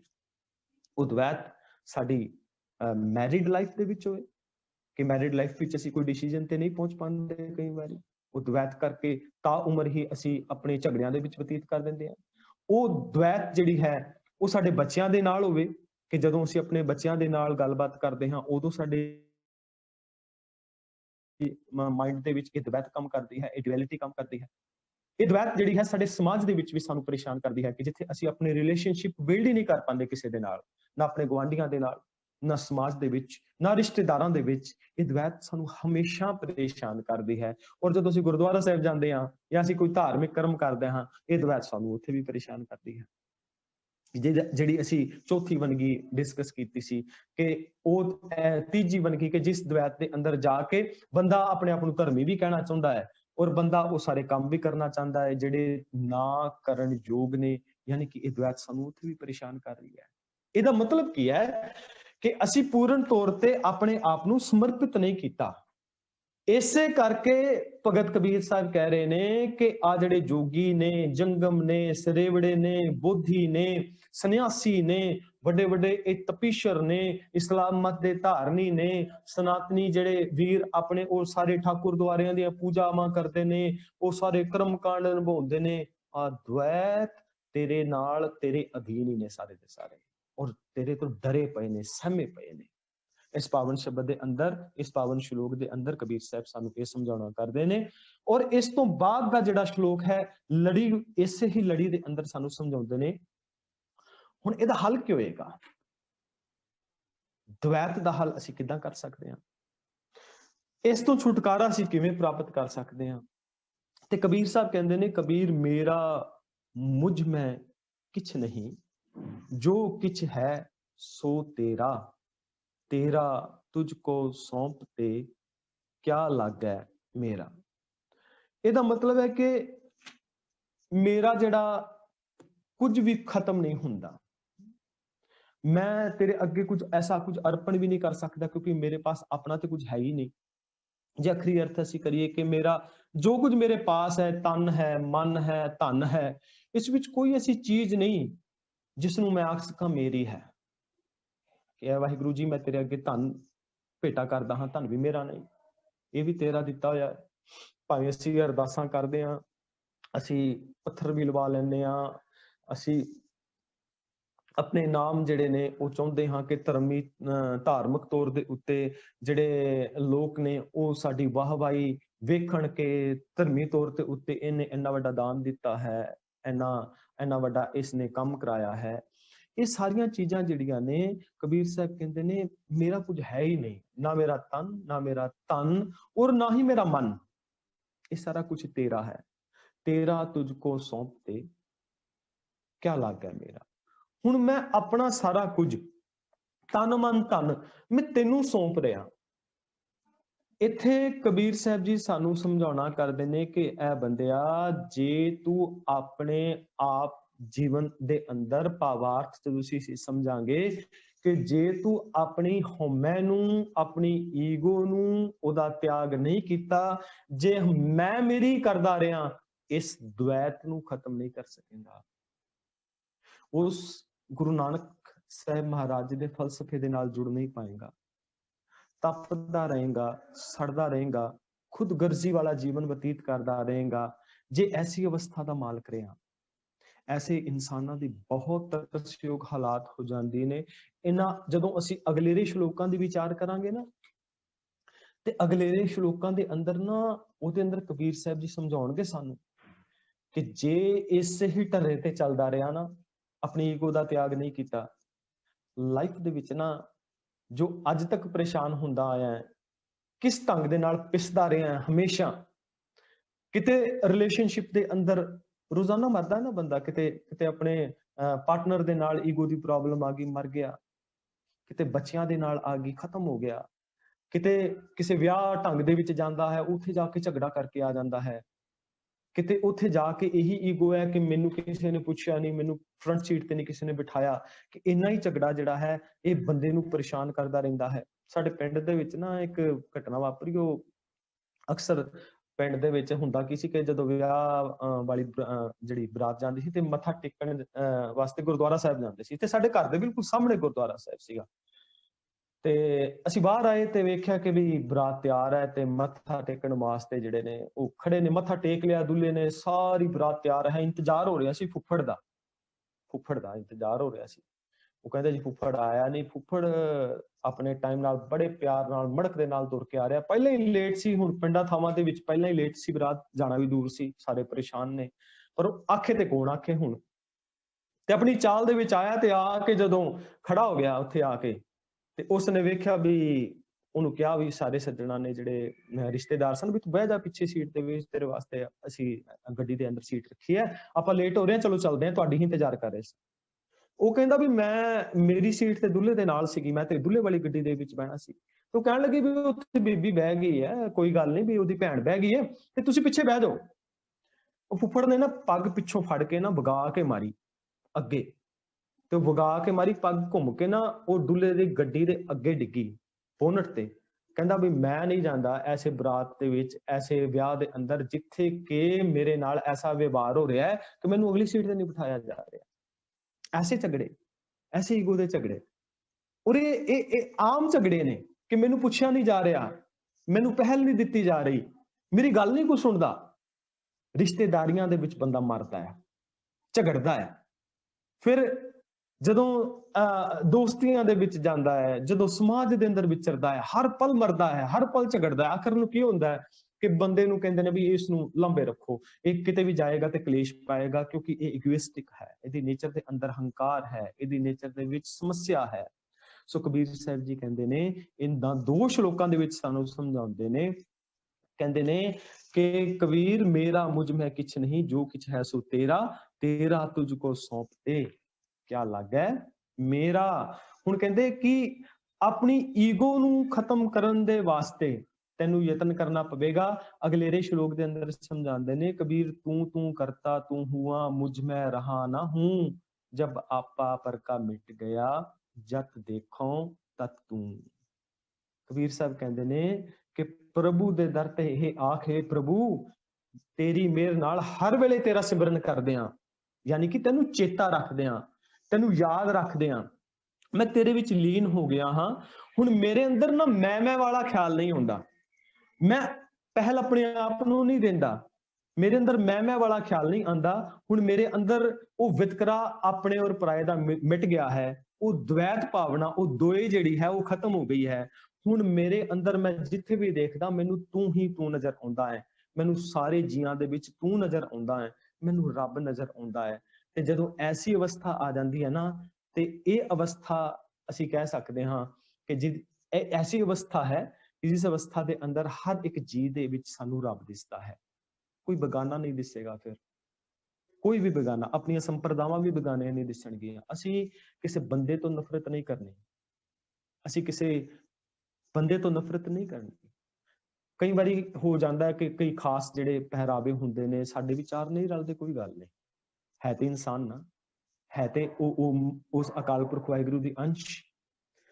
ਕਹਿੰਦੇ ਨੇ ਵਿਚਾਰ ਦੇ ਨਾਲ ਕਨਫਲਿਕਟ, ਕੋਈ ਸਾਡਾ ਮਤਭੇਦ ਹੋ ਸਕਦਾ ਹੈ, ਪਰ ਸਿੱਖ ਦਾ ਇਹ ਮਤਲਬ ਨਹੀਂ ਕਿ ਕਿਸੇ ਤੋਂ ਨਫ਼ਰਤ ਕਰੇ, ਕਿਸੇ ਤੋਂ ਨਫ਼ਰਤ ਨਹੀਂ ਕਰਨੀ ਇਸਨੇ। ਸੋ ਕਬੀਰ ਸਾਹਿਬ ਜੀ ਕਹਿੰਦੇ ਨੇ, ਕਬੀਰ ਤੂੰ ਕਰਤਾ ਤੂੰ ਹੁਆ, ਮੁਝ ਮੈਂ ਰਹਾ ਨਾ ਹੂੰ, ਜਬ ਆਪਾ ਪਰ ਕਾ ਮਿਟ ਗਿਆ, ਜਤ ਦੇਖੋ ਤਤ ਤੂੰ। ਇਸ ਸ਼ਲੋਕ ਦੇ ਅੰਦਰ ਇੱਕ ਈਗੋ ਦੀ ਬਾਤ, ਇੱਕ ਹੰਕਾਰ ਦੀ, ਇੱਕ ਹਉਮੈ ਦੀ ਗੱਲ ਕਰਦੇ ਨੇ। ਔਰ ਬਾਣੀ ਦੇ ਵਿੱਚ ਸਾਨੂੰ ਸਮਝਾਇਆ ਗਿਆ ਕਿ ਈਗੋ ਜਿਹੜੀ ਹੈ ਉਹ ਬੈਲੈਂਸ ਹੋਣੀ ਚਾਹੀਦੀ ਹੈ। ਹਉਮੈ ਦੀ ਰੋਗ ਹੈ, दारू ਪੀ ਇਸ ਮਾਹੇ। ਇਹਦਾ ਮਤਲਬ ਹੈ ਕਿ ਜਿੱਦਾਂ ਸਾਨੂੰ ਥਾਇਰਾਇਡ ਹੋ ਗਿਆ, ਤੇ ਥਾਇਰਾਇਡ ਹੋਇਆ ਤੇ ਥਾਇਰਾਇਡ ਦੀ ਅਸੀਂ ਦਵਾਈ ਲਈ, ਥਾਇਰਾਇਡ ਵੱਧ ਗਿਆ ਤਾਂ ਵੀ ਪਰੇਸ਼ਾਨ ਕਰਦਾ ਹੈ, ਘਟ ਗਿਆ ਤਾਂ ਵੀ ਪਰੇਸ਼ਾਨ ਕਰਦਾ ਹੈ। ਇਦਾਂ ਹੀ ਹਉਮੈ ਜਿਹੜੀ ਹੈ, ਜਦੋਂ ਇਹ ਉਸ ਲੈਵਲ ਤੇ ਚਲੀ ਜਾਂਦੀ ਹੈ ਕਿ ਜਦੋਂ ਬੰਦਾ ਹੀਣ ਭਾਵਨਾ ਦਾ ਸ਼ਿਕਾਰ ਹੋ ਜਾਂਦਾ ਹੈ। ਜਿਵੇਂ ਕਿ ਉਹ ਸਮਾਂ ਸੀ ਕਿ ਜਦੋਂ ਜਾਤੀਵਾਦ ਕਰਕੇ ਨਾ ਆਮ ਜਿਹੜੀ ਹਿੰਦੁਸਤਾਨ ਦੇ ਅੰਦਰ ਗੁਰੂ ਸਾਹਿਬ ਦੇ ਆਗਮਨ ਦੇ ਸਮੇਂ ਕਿ ਉਹ ਲੋਕ ਹੀਣ ਭਾਵਨਾ ਦੇ ਸ਼ਿਕਾਰ ਹੋ ਗਏ ਸੀ। ਉਹਨਾਂ ਨੂੰ ਕਿਹਾ ਗਿਆ ਵੀ ਇਹ ਤੇ ਪੜ੍ਹ ਹੀ ਨਹੀਂ ਸਕਦੇ। ਉਹਨਾਂ ਨੂੰ ਇਹ ਕਿਹਾ ਜਾਂਦਾ ਸੀ ਇਹਨਾਂ ਦੇ ਦਿਮਾਗ ਬੜੇ ਛੋਟੇ ਨੇ, ਇਹ ਲੋਕ ਪੜ੍ਹ ਨਹੀਂ ਸਕਦੇ, ਇਹ ਲੋਕ ਗਿਆਨ ਹਾਸਲ ਨਹੀਂ ਕਰ ਸਕਦੇ, ਕਿਉਂਕਿ ਇਹ ਸ਼ੂਦਰ ਨੇ, ਅਖੁੱਤੀ ਨੀਵੀਂ ਜਾਤਾਂ ਵਾਲੇ ਨੇ। ਇੱਕ ਐਸਾ ਝੂਠ ਫੈਲਾਇਆ ਗਿਆ, ਤੇ ਕਹਿੰਦੇ ਨੇ ਨਾ 1000 ਵਾਰ ਝੂਠ ਬੋਲੋ ਸੱਚ ਹੋ ਜਾਂਦਾ ਹੈ। ਉਹ ਬੰਦਿਆਂ ਦੇ ਅੰਦਰ ਇੰਨੀ ਹੀਣ ਭਾਵਨਾ ਆ ਗਈ ਸੀ ਕਿ ਉਹ ਲੋਕ ਕਹਿੰਦੇ ਸਨ ਕਿ ਅਸੀਂ ਤੇ ਪੜ੍ਹ ਹੀ ਨਹੀਂ ਸਕਦੇ, ਅਸੀਂ ਗਿਆਨ ਹਾਸਲ ਹੀ ਨਹੀਂ ਕਰ ਸਕਦੇ, ਕਿਉਂਕਿ ਸਾਡੇ ਅੰਦਰ ਇੰਨੀ ਤੌਫੀਕ ਹੀ ਨਹੀਂ ਹੈ, ਸਾਡੇ ਅੰਦਰ ਇੰਨੀ ਕੈਪੈਸਿਟੀ ਹੀ ਨਹੀਂ ਹੈ, ਅਸੀਂ ਤੇ ਲੜ ਹੀ ਨਹੀਂ ਸਕਦੇ, ਅਸੀਂ ਤੇ ਮੁਗਲਾਂ ਦੇ ਨਾਲ ਜੰਗ ਹੀ ਨਹੀਂ ਕਰ ਸਕਦੇ, ਕਿਉਂਕਿ ਸਾਡੇ ਅੰਦਰ ਇੰਨੀ ਦਲੇਰੀ ਨਹੀਂ ਹੈ। ਕਿਉਂਕਿ ਉਹਨਾਂ ਨੂੰ ਕਿਹਾ ਗਿਆ ਵੀ ਤੁਸੀਂ ਦਲੇਰ ਨਹੀਂ ਹੋ, ਉਹਨਾਂ ਦੇ ਅੰਦਰ ਹੀਣ ਭਾਵਨਾ ਪੈਦਾ ਕਰ ਦਿੱਤੀ ਗਈ। ਲੇਕਿਨ ਗੁਰੂ ਪਾਤਸ਼ਾਹ ਜੀ ਦੇ ਇਸ ਪਾਵਨ ਸ਼ਬਦ ਨੇ ਉਸ ਹੀਣ ਭਾਵਨਾ ਤੋਂ ਉਚੇਰਾ ਲੈ ਕੇ ਨਾ ਉਸ ਈਗੋ ਨੂੰ ਬੈਲੈਂਸ ਕੀਤਾ, ਔਰ ਉਹਨਾਂ ਲੋਕਾਂ ਨੂੰ ਸਮਝਾਇਆ, ਜਿਨ ਕੀ ਜਾਤ ਔਰ ਕੁਲ ਮਾਹੀ, ਸਰਦਾਰੀ ਨਾ ਭਈ ਕਿਦਾਹੀ, ਤਿਨਹੀ ਕੋ ਸਰਦਾਰ ਬਣਾਉ, ਤਬੈ ਗੋਬਿੰਦ ਸਿੰਘ ਨਾਮ ਕਹਾਉ। ਉਹਨਾਂ ਦੀ ਉਸ ਹੀਣ ਭਾਵਨਾ ਨੂੰ ਇੱਕ ਬਰਾਬਰਤਾ ਦੇ ਵਿੱਚ ਲੈ ਕੇ ਆਏ। ਭਾਈ ਮਰਦਾਨਾ ਜੀ ਨੂੰ ਨਾਲ ਲੈ ਕੇ ਤੁਰੇ, ਤੇ ਭਾਈ ਮਰਦਾਨਾ ਜੀ ਕਹਿੰਦੇ ਵੀ ਤੁਸੀਂ ਆਲਮ ਫਾਜ਼ਲ ਤੁਸੀਂ ਐਡੇ ਵੱਡੇ ਆਲਮ ਵਿਦਵਾਨ, ਮੈਂ ਅਮੂੜ, ਮੈਂ ਅਲਪੱਗ, ਮੈਂ ਮੂਰਖ ਹਾਂ, ਤੁਸੀਂ ਐਡੀ ਉੱਚੀ ਜ਼ਾਤ ਵਾਲੇ, ਮੈਂ ਇੰਨੀ ਅਖੌਤੀ ਨੀਵੀਆਂ ਜ਼ਾਤਾਂ ਵਿੱਚ ਮਰਾਸੀ ਹਾਂ, ਮੈਂ ਤੁਹਾਡੀ ਤੇ ਮੇਰੇ ਨਾਲ ਕਿਵੇਂ ਬਣ ਆਏਗੀ? ਤੇ ਗੁਰੂ ਪਾਤਸ਼ਾਹ ਜੀ ਨੇ ਕਿਹਾ, ਇਹਦੇ ਵਿੱਚ ਜ਼ਾਤ, ਇਹਦੇ ਵਿੱਚ ਨਸਲ ਦਾ ਕੋਈ ਭੇਦਭਾਵ ਨਹੀਂ। ਉਸ ਮਰੀ ਹੋਈ ਉਹ ਹੀਣ ਭਾਵਨਾ ਦੀ ਸ਼ਿਕਾਰ ਹੋਈ ਉਸ ਕੌਨਸ਼ੀਅਸ ਨੂੰ ਜਗਾਇਆ ਔਰ ਉਸ ਨੂੰ ਉਸ ਲੈਵਲ ਤੇ ਲੈ ਕੇ ਗਏ ਕਿ ਜਿੱਥੇ ਜਾ ਕੇ ਭਾਈ ਮਰਦਾਨਾ ਜੀ 50 ਸਾਲ ਲਗਭਗ ਇਹ ਭਾਈ ਮਰਦਾਨਾ ਜੀ ਗੁਰੂ ਨਾਨਕ ਸਾਹਿਬ ਦੇ ਨਾਲ ਮੋਢਾ ਜੋੜ ਕੇ ਪ੍ਰਚਾਰ ਦੇ ਵਾਸਤੇ ਜਾਂਦੇ ਨੇ। ਯਾਨੀ ਕਿ ਇੱਕ ਨਵੀਂ ਸਪਿਰਿਟ ਪੈਦਾ ਕੀਤੀ ਕਿ ਉਸ ਹੀਣ ਭਾਵਨਾ ਦਾ ਉਹ ਸ਼ਿਕਾਰ ਨਾ ਹੋ ਜਾਵੇ। ਔਰ ਜਿਹੜੇ ਬਹੁਤਾਇਤ ਰੂਪ ਦੇ ਅੰਦਰ ਅਸੀਂ ਸਪਿਰਿਟੀ ਕੰਪਲੈਕਸ ਜਿਹਨੂੰ ਅਸੀਂ ਕਹਿੰਦੇ ਆ ਨਾ, ਕਿ ਅਸੀਂ ਉਸ ਈਗੋ ਨੂੰ ਕੰਟਰੋਲ ਨਹੀਂ ਕਰ ਪਾਉਂਦੇ, ਅਸੀਂ ਸੋਚਦੇ ਹਾਂ ਵੀ ਆਈ ਐਮ ਆਲਵੇਜ਼ ਰਾਈਟ, ਕਿ ਮੈਂ ਹੀ ਜਿਹੜਾ ਹੈ ਉਹ ਠੀਕ ਹਾਂ, ਹੋਰ ਕੋਈ ਦੂਜਾ ਠੀਕ ਨਹੀਂ। ਐਸੀ ਭਾਵਨਾ ਵੀ ਜਦੋਂ ਇਹ ਵੱਧ ਜਾਂਦੀ ਹੈ ਬੈਲੈਂਸ ਤੋਂ, ਇਹ ਵੀ ਸਾਨੂੰ ਪਰੇਸ਼ਾਨ ਕਰਦੀ ਹੈ। ਇਸੇ ਕਰਕੇ ਕਬੀਰ ਸਾਹਿਬ ਕਹਿ ਰਹੇ ਨੇ, कबीर तू तू करता तू हुआ, मुझ में रहा ना हूं, जब आपा पर का मिट गया, जत देखो तत तू। हुण की हो रहा है, हुण मेरी लाइफ दे अंदर चेंज आना शुरू हो गया है। हुण वो चेंजिंग ऐसी आनी शुरू हो गई है कि हुण मेरे जीवन दे अंदर मैनू वो अहं भाव वाली बिरती परेशान नहीं करती, जिहड़ी मैनू परेशान करदी सी। बाणी दे अंदर आख्या गया भी पढ़िया मूर्ख आखी है, जित लब लोभ अहंकारा। कहते भी पढ़िया होया इंसान जिन्नी मर्जी गुरबाणी की बात करता होवे, लेकिन जे उहदी लाइफ दे विच हंकार आ गया ना, तो फिर उसनू मूर्ख कहा जाता है। वो मूर्ख है, वो असल दे अंदर कहते ने कि उस मूर्खां वाली श्रेणी दे विच है, भावें जिन्ना मर्जी इंटलैक्चुअल विद्वान होवे। गुरु पातशाह जी कहते ने कि इस करके अपनी मत नू ना जमीन दे उत्ते रख, थियो पवाई दब, जे साई लोड़े सब, एक छिजे बिया लताड़ीए तां साईं दे दरबारीए। कि ਉਹ ਜਿੱਦਾਂ ਗ੍ਰਾਸ ਤੇ ਚੱਲਦੇ ਆ ਨਾ, ਕਿ ਘਾਹ ਹੁੰਦੀ ਸੀ, ਦੱਬ ਹੁੰਦੀ ਸੀ ਪਈ ਹੋਈ, ਤੇ ਉੱਥੇ ਤੁਰ ਤੁਰ ਕੇ ਪੈੜਾ ਬਣ ਜਾਂਦੀਆਂ ਸੀ। ਯਾਨੀ ਕਿ ਐਸੇ ਇਸ ਢੰਗ ਦੇ ਨਾਲ ਵਿਛ ਜਾ, ਆਪਣੇ ਆਪ ਨੂੰ ਉਸ ਖਾਕ ਦੇ ਅੰਦਰ ਸਮਝ, ਆਪਣੇ ਆਪ ਨੂੰ ਇੱਕ ਨਾਚੀਜ਼ ਸਮਝ, ਔਰ ਆਪਣੀ ਹੈਸੀਅਤ ਨੂੰ ਉਸ ਅਕਾਲ ਪੁਰਖ, ਉਸ ਗੁਰੂ ਦੀ ਬਖਸ਼ੀ ਹੋਈ ਪਰਸਨੈਲਿਟੀ ਸਮਝ, ਤਾਂ ਕਿ ਤੇਰੇ ਮਨ ਦੇ ਅੰਦਰ ਕੋਈ ਗੁਮਾਨ ਨਾ ਆਵੇ, ਕੋਈ ਅਹੰਗ ਭਾਵ ਨਾ ਆਵੇ, ਕੋਈ ਅਹੰਕਾਰ ਨਾ ਆਵੇ ਕਿ ਤੂੰ ਸੰਸਾਰ ਤੋਂ ਕੁਝ ਵੱਖਰਾ ਦਿਸਣ ਦਾ ਯਤਨ ਕਰੇ। ਅੱਜ ਤੁਸੀਂ ਦੇਖੋ, ਖਾਸ ਤੌਰ ਤੇ ਜਿਹੜੇ ਨੌਜਵਾਨ ਬੱਚੇ ਨੇ ਨਾ, ਟੀਨੇਜਰ ਬੱਚੇ, ਉਹਨਾਂ ਦੇ ਅੰਦਰ ਸਮੱਸਿਆ ਕੀ ਹੈ? ਪ੍ਰੋਬਲਮ ਹੈ ਕਿ ਇਹ ਜਿਹੜੀ ਆਪਣੇ ਆਪ ਨੂੰ ਵੱਖਰਾ ਸ਼ੋ ਕਰਨ ਦੀ ਔਰ ਵੱਖਰਾ ਪੇਸ਼ ਕਰਨ ਦੀ ਜਿਹੜੀ ਸਮੱਸਿਆ ਹੈ ਨਾ, ਇਹ ਇੱਥੋਂ ਹੀ ਸ਼ੁਰੂਆਤ ਹੁੰਦੀ ਹੈ ਇਹਦੀ। ਅੱਜ ਬੱਚੇ ਜਿਹੜੇ ਟੈਟੂਜ਼ ਬਣਵਾਉਂਦੇ ਨੇ, ਉਹਦਾ ਮਤਲਬ ਇਹ ਹੈ ਕਿ ਕੋਈ ਸਾਨੂੰ ਵੱਖਰੇ ਢੰਗ ਤੇ ਐਪਰੀਸ਼ੀਏਟ ਕਰੇ, ਸਾਨੂੰ ਰਿਕਗਨਾਈਜ਼ ਕਰੇ ਵੱਖਰੇ ਤੌਰ ਦੇ ਉੱਤੇ, ਕਿ ਅਸੀਂ ਇੱਕ ਵੱਖਰੀ ਪਰਸਨੈਲਿਟੀ ਲੈ ਕੇ ਜਾ ਰਹੇ ਹਾਂ। ਇਥੋਂ ਪੂਰੇ ਸਰੀਰ ਦੇ ਉੱਤੇ ਟੈਟੂਜ਼ ਬਣਵਾ ਲਏ। ਫਿਰ ਸਿਲੀਕਨ ਹਾਰਨ, ਅੱਜ ਕੱਲ ਤੁਸੀਂ ਦੇਖੋ ਕਿ ਪੱਛਮ ਦੇ ਵੱਲ ਇੱਕ ਬੰਦੇ ਨੂੰ ਮੈਂ ਦੇਖਿਆ ਕਿ ਉਹਨੇ ਮੱਥੇ ਦੇ ਉੱਤੇ ਨਾ ਇੱਕ ਸਿੰਘ ਦੀ ਰੂਪ ਦੇ ਵਿੱਚ ਲਵਾਇਆ ਹੋਇਆ ਸੀ ਸਿਲੀਕਨ ਹਾਰਨ, ਉਹਨੇ ਇੰਪਲਾਂਟ ਕਰਾਇਆ ਹੋਇਆ ਸੀ ਮੱਥੇ ਦੇ ਵਿੱਚ। ਤੇ ਉਹਨੂੰ ਪੁੱਛਿਆ ਵੀ ਤੂੰ ਕਿਉਂ ਕਰਾਇਆ? ਕਹਿੰਦਾ ਇਸ ਕਰਕੇ ਕਰਾਇਆ ਕਿ ਲੋਕੀ ਮੈਨੂੰ ਵੇਖਣ, ਤੇ ਜਦੋਂ ਮੇਰੀ ਤਾਰੀਫ ਕਰਨਗੇ ਤੇ ਮੈਨੂੰ ਖੁਸ਼ੀ ਮਹਿਸੂਸ ਹੋਵੇਗੀ। ਸਿਰਫ ਇੱਕ ਪ੍ਰਸ਼ੰਸਾ ਦੇ ਵਾਸਤੇ, ਖੁਸ਼ੀ ਦੇ ਵਾਸਤੇ ਉਸਨੇ ਆਪਣਾ ਬੋਡੀ ਦਾ ਜਿਹੜਾ ਸਾਰਾ ਸਟਰਕਚਰ ਹੈ ਉਸਨੂੰ ਵਿਗਾੜ ਦਿੱਤਾ ਸੀ। ਬੰਦੇ ਜਾਨਵਰ ਬਣੇ ਪਏ ਨੇ, ਬੰਦਿਆਂ ਨੇ ਪੂੰਛਾਂ ਲਵਾ ਲਈਆਂ, ਦੰਦ ਜਿਹੜੇ ਨੇ ਉਹ ਚੇਂਜ ਕਰਾ ਲਏ। ਕਿਉਂ? ਕਿਉਂਕਿ ਮੇਰੀ ਇੱਕ ਵੱਖਰੀ ਪਰਸਨੈਲਿਟੀ ਦਿਸੇ, ਮੈਂ ਦੁਨੀਆ ਤੋਂ ਅਲੱਗ ਦਿਸਾਂ। ਇਹਨੂੰ ਕਹਿੰਦੇ ਨੇ ਹੋਂਦ ਈਗੋ ਦੀ। ਇਹ ਹੈ ਹਉਮੈ, ਜਿਹੜੀ ਹਰ ਟਾਈਮ ਮੈਂ ਬੋਲਦੀ ਹੈ। ਗੁਰੂ ਸਾਹਿਬ ਨੇ ਸਾਨੂੰ ਇਸ ਤੋਂ ਸੁਚੇਤ ਕੀਤਾ ਕਿ ਅਸੀਂ ਇਸ ਲੈਵਲ ਤੇ ਜਾ ਕੇ ਆਪਣੀ ਲਾਈਫ ਬਤੀਤ ਨਹੀਂ ਕਰਨੀ, ਕਿਉਂਕਿ ਜਦੋਂ ਅਸੀਂ ਉਸ ਰੱਬ ਨੂੰ ਭੁਲਾ ਦੇਵਾਂਗੇ ਤੇ ਸਾਡੇ ਲਾਈਫ ਦੇ ਵਿੱਚ ਖੁਆਰੀ ਹੋਵੇਗੀ, ਅਸੀਂ ਖੁਆਰ ਹੋਵਾਂਗੇ, ਦੁੱਖ ਆਵੇਗਾ ਸਾਡੀ ਲਾਈਫ ਦੇ ਅੰਦਰ, ਉਹ ਅਨਰੈਸਟ ਆਵੇਗਾ ਸਾਡੀ ਲਾਈਫ ਦੇ ਅੰਦਰ। ਕਦੇ ਉਹ ਜਿਹੜੀ ਸਮੱਸਿਆ ਲਗੀ ਤੁਰੀ ਆ ਰਹੀ ਸੀ, ਉਸਨੂੰ ਅਸੀਂ ਕੰਟਰੋਲ ਨਹੀਂ ਕਰ ਪਾਵਾਂਗੇ। ਪਾਤਸ਼ਾਹ ਕਹਿੰਦੇ ਨੇ ਨਾ, ਹਰ ਬਿਸਰਤ ਸਦਾ ਖੁਆਰੀ, ਤਾਂ ਕੋ ਧੋਖਾ ਕਹਾਂ ਵਿਆਪੈ ਜਾਂ ਕੋ ਓਟ ਤੁਹਾਰੀ। ਕਹਿੰਦੇ ਨੇ ਵੀ ਉਸ ਨੂੰ ਵਿਸਾਰਨ ਦੇ ਨਾਲ ਹੀ ਅਸਲ ਦੇ ਅੰਦਰ ਤੈਨੂੰ ਖੁਆਰੀ ਹੁੰਦੀ ਹੈ। ਇਸ ਕਰਕੇ ਯਾਦ ਰੱਖ, ਤੈਨੂੰ ਧੋਖਾ ਵਿਆਪ ਰਿਹਾ ਹੈ ਨਾ, ਜੇ ਅੱਜ ਧੋਖਾ ਵਿਆਪ ਰਿਹਾ ਜਗਤ ਦੇ ਅੰਦਰ, ਹੁਣ ਉਹ ਧੋਖਾ ਕਿਉਂ ਵਿਆਪਿਆ? ਕਿਉਂਕਿ ਤੂੰ ਅਲਰਟ ਨਹੀਂ ਸੀ। ਧੋਖਾ ਉਦੋਂ ਹੀ ਵਾਪਰਦਾ ਹੈ ਨਾ ਕਿ ਜਦੋਂ ਅਸੀਂ ਅਲਰਟ ਨਹੀਂ ਹੁੰਦੇ, ਅਸੀਂ ਆਪਣੀ ਬਿਮਾਰੀ ਦੀ ਪਹਿਚਾਣ ਨਹੀਂ ਕਰਦੇ। ਧੋਖਾ ਉਦੋਂ ਹੀ ਵਾਪਰਦਾ। ਠੱਗ ਕਦੋਂ ਕਿਸੇ ਨੂੰ ਠੱਗਦਾ ਹੈ? ਜਦੋਂ ਬੰਦਾ ਅਲਰਟ ਨਹੀਂ ਹੁੰਦਾ, ਜਦੋਂ ਉਸ ਨੂੰ ਆਪਣੀ ਕਮੀ ਦਾ ਪਤਾ ਨਹੀਂ ਹੁੰਦਾ।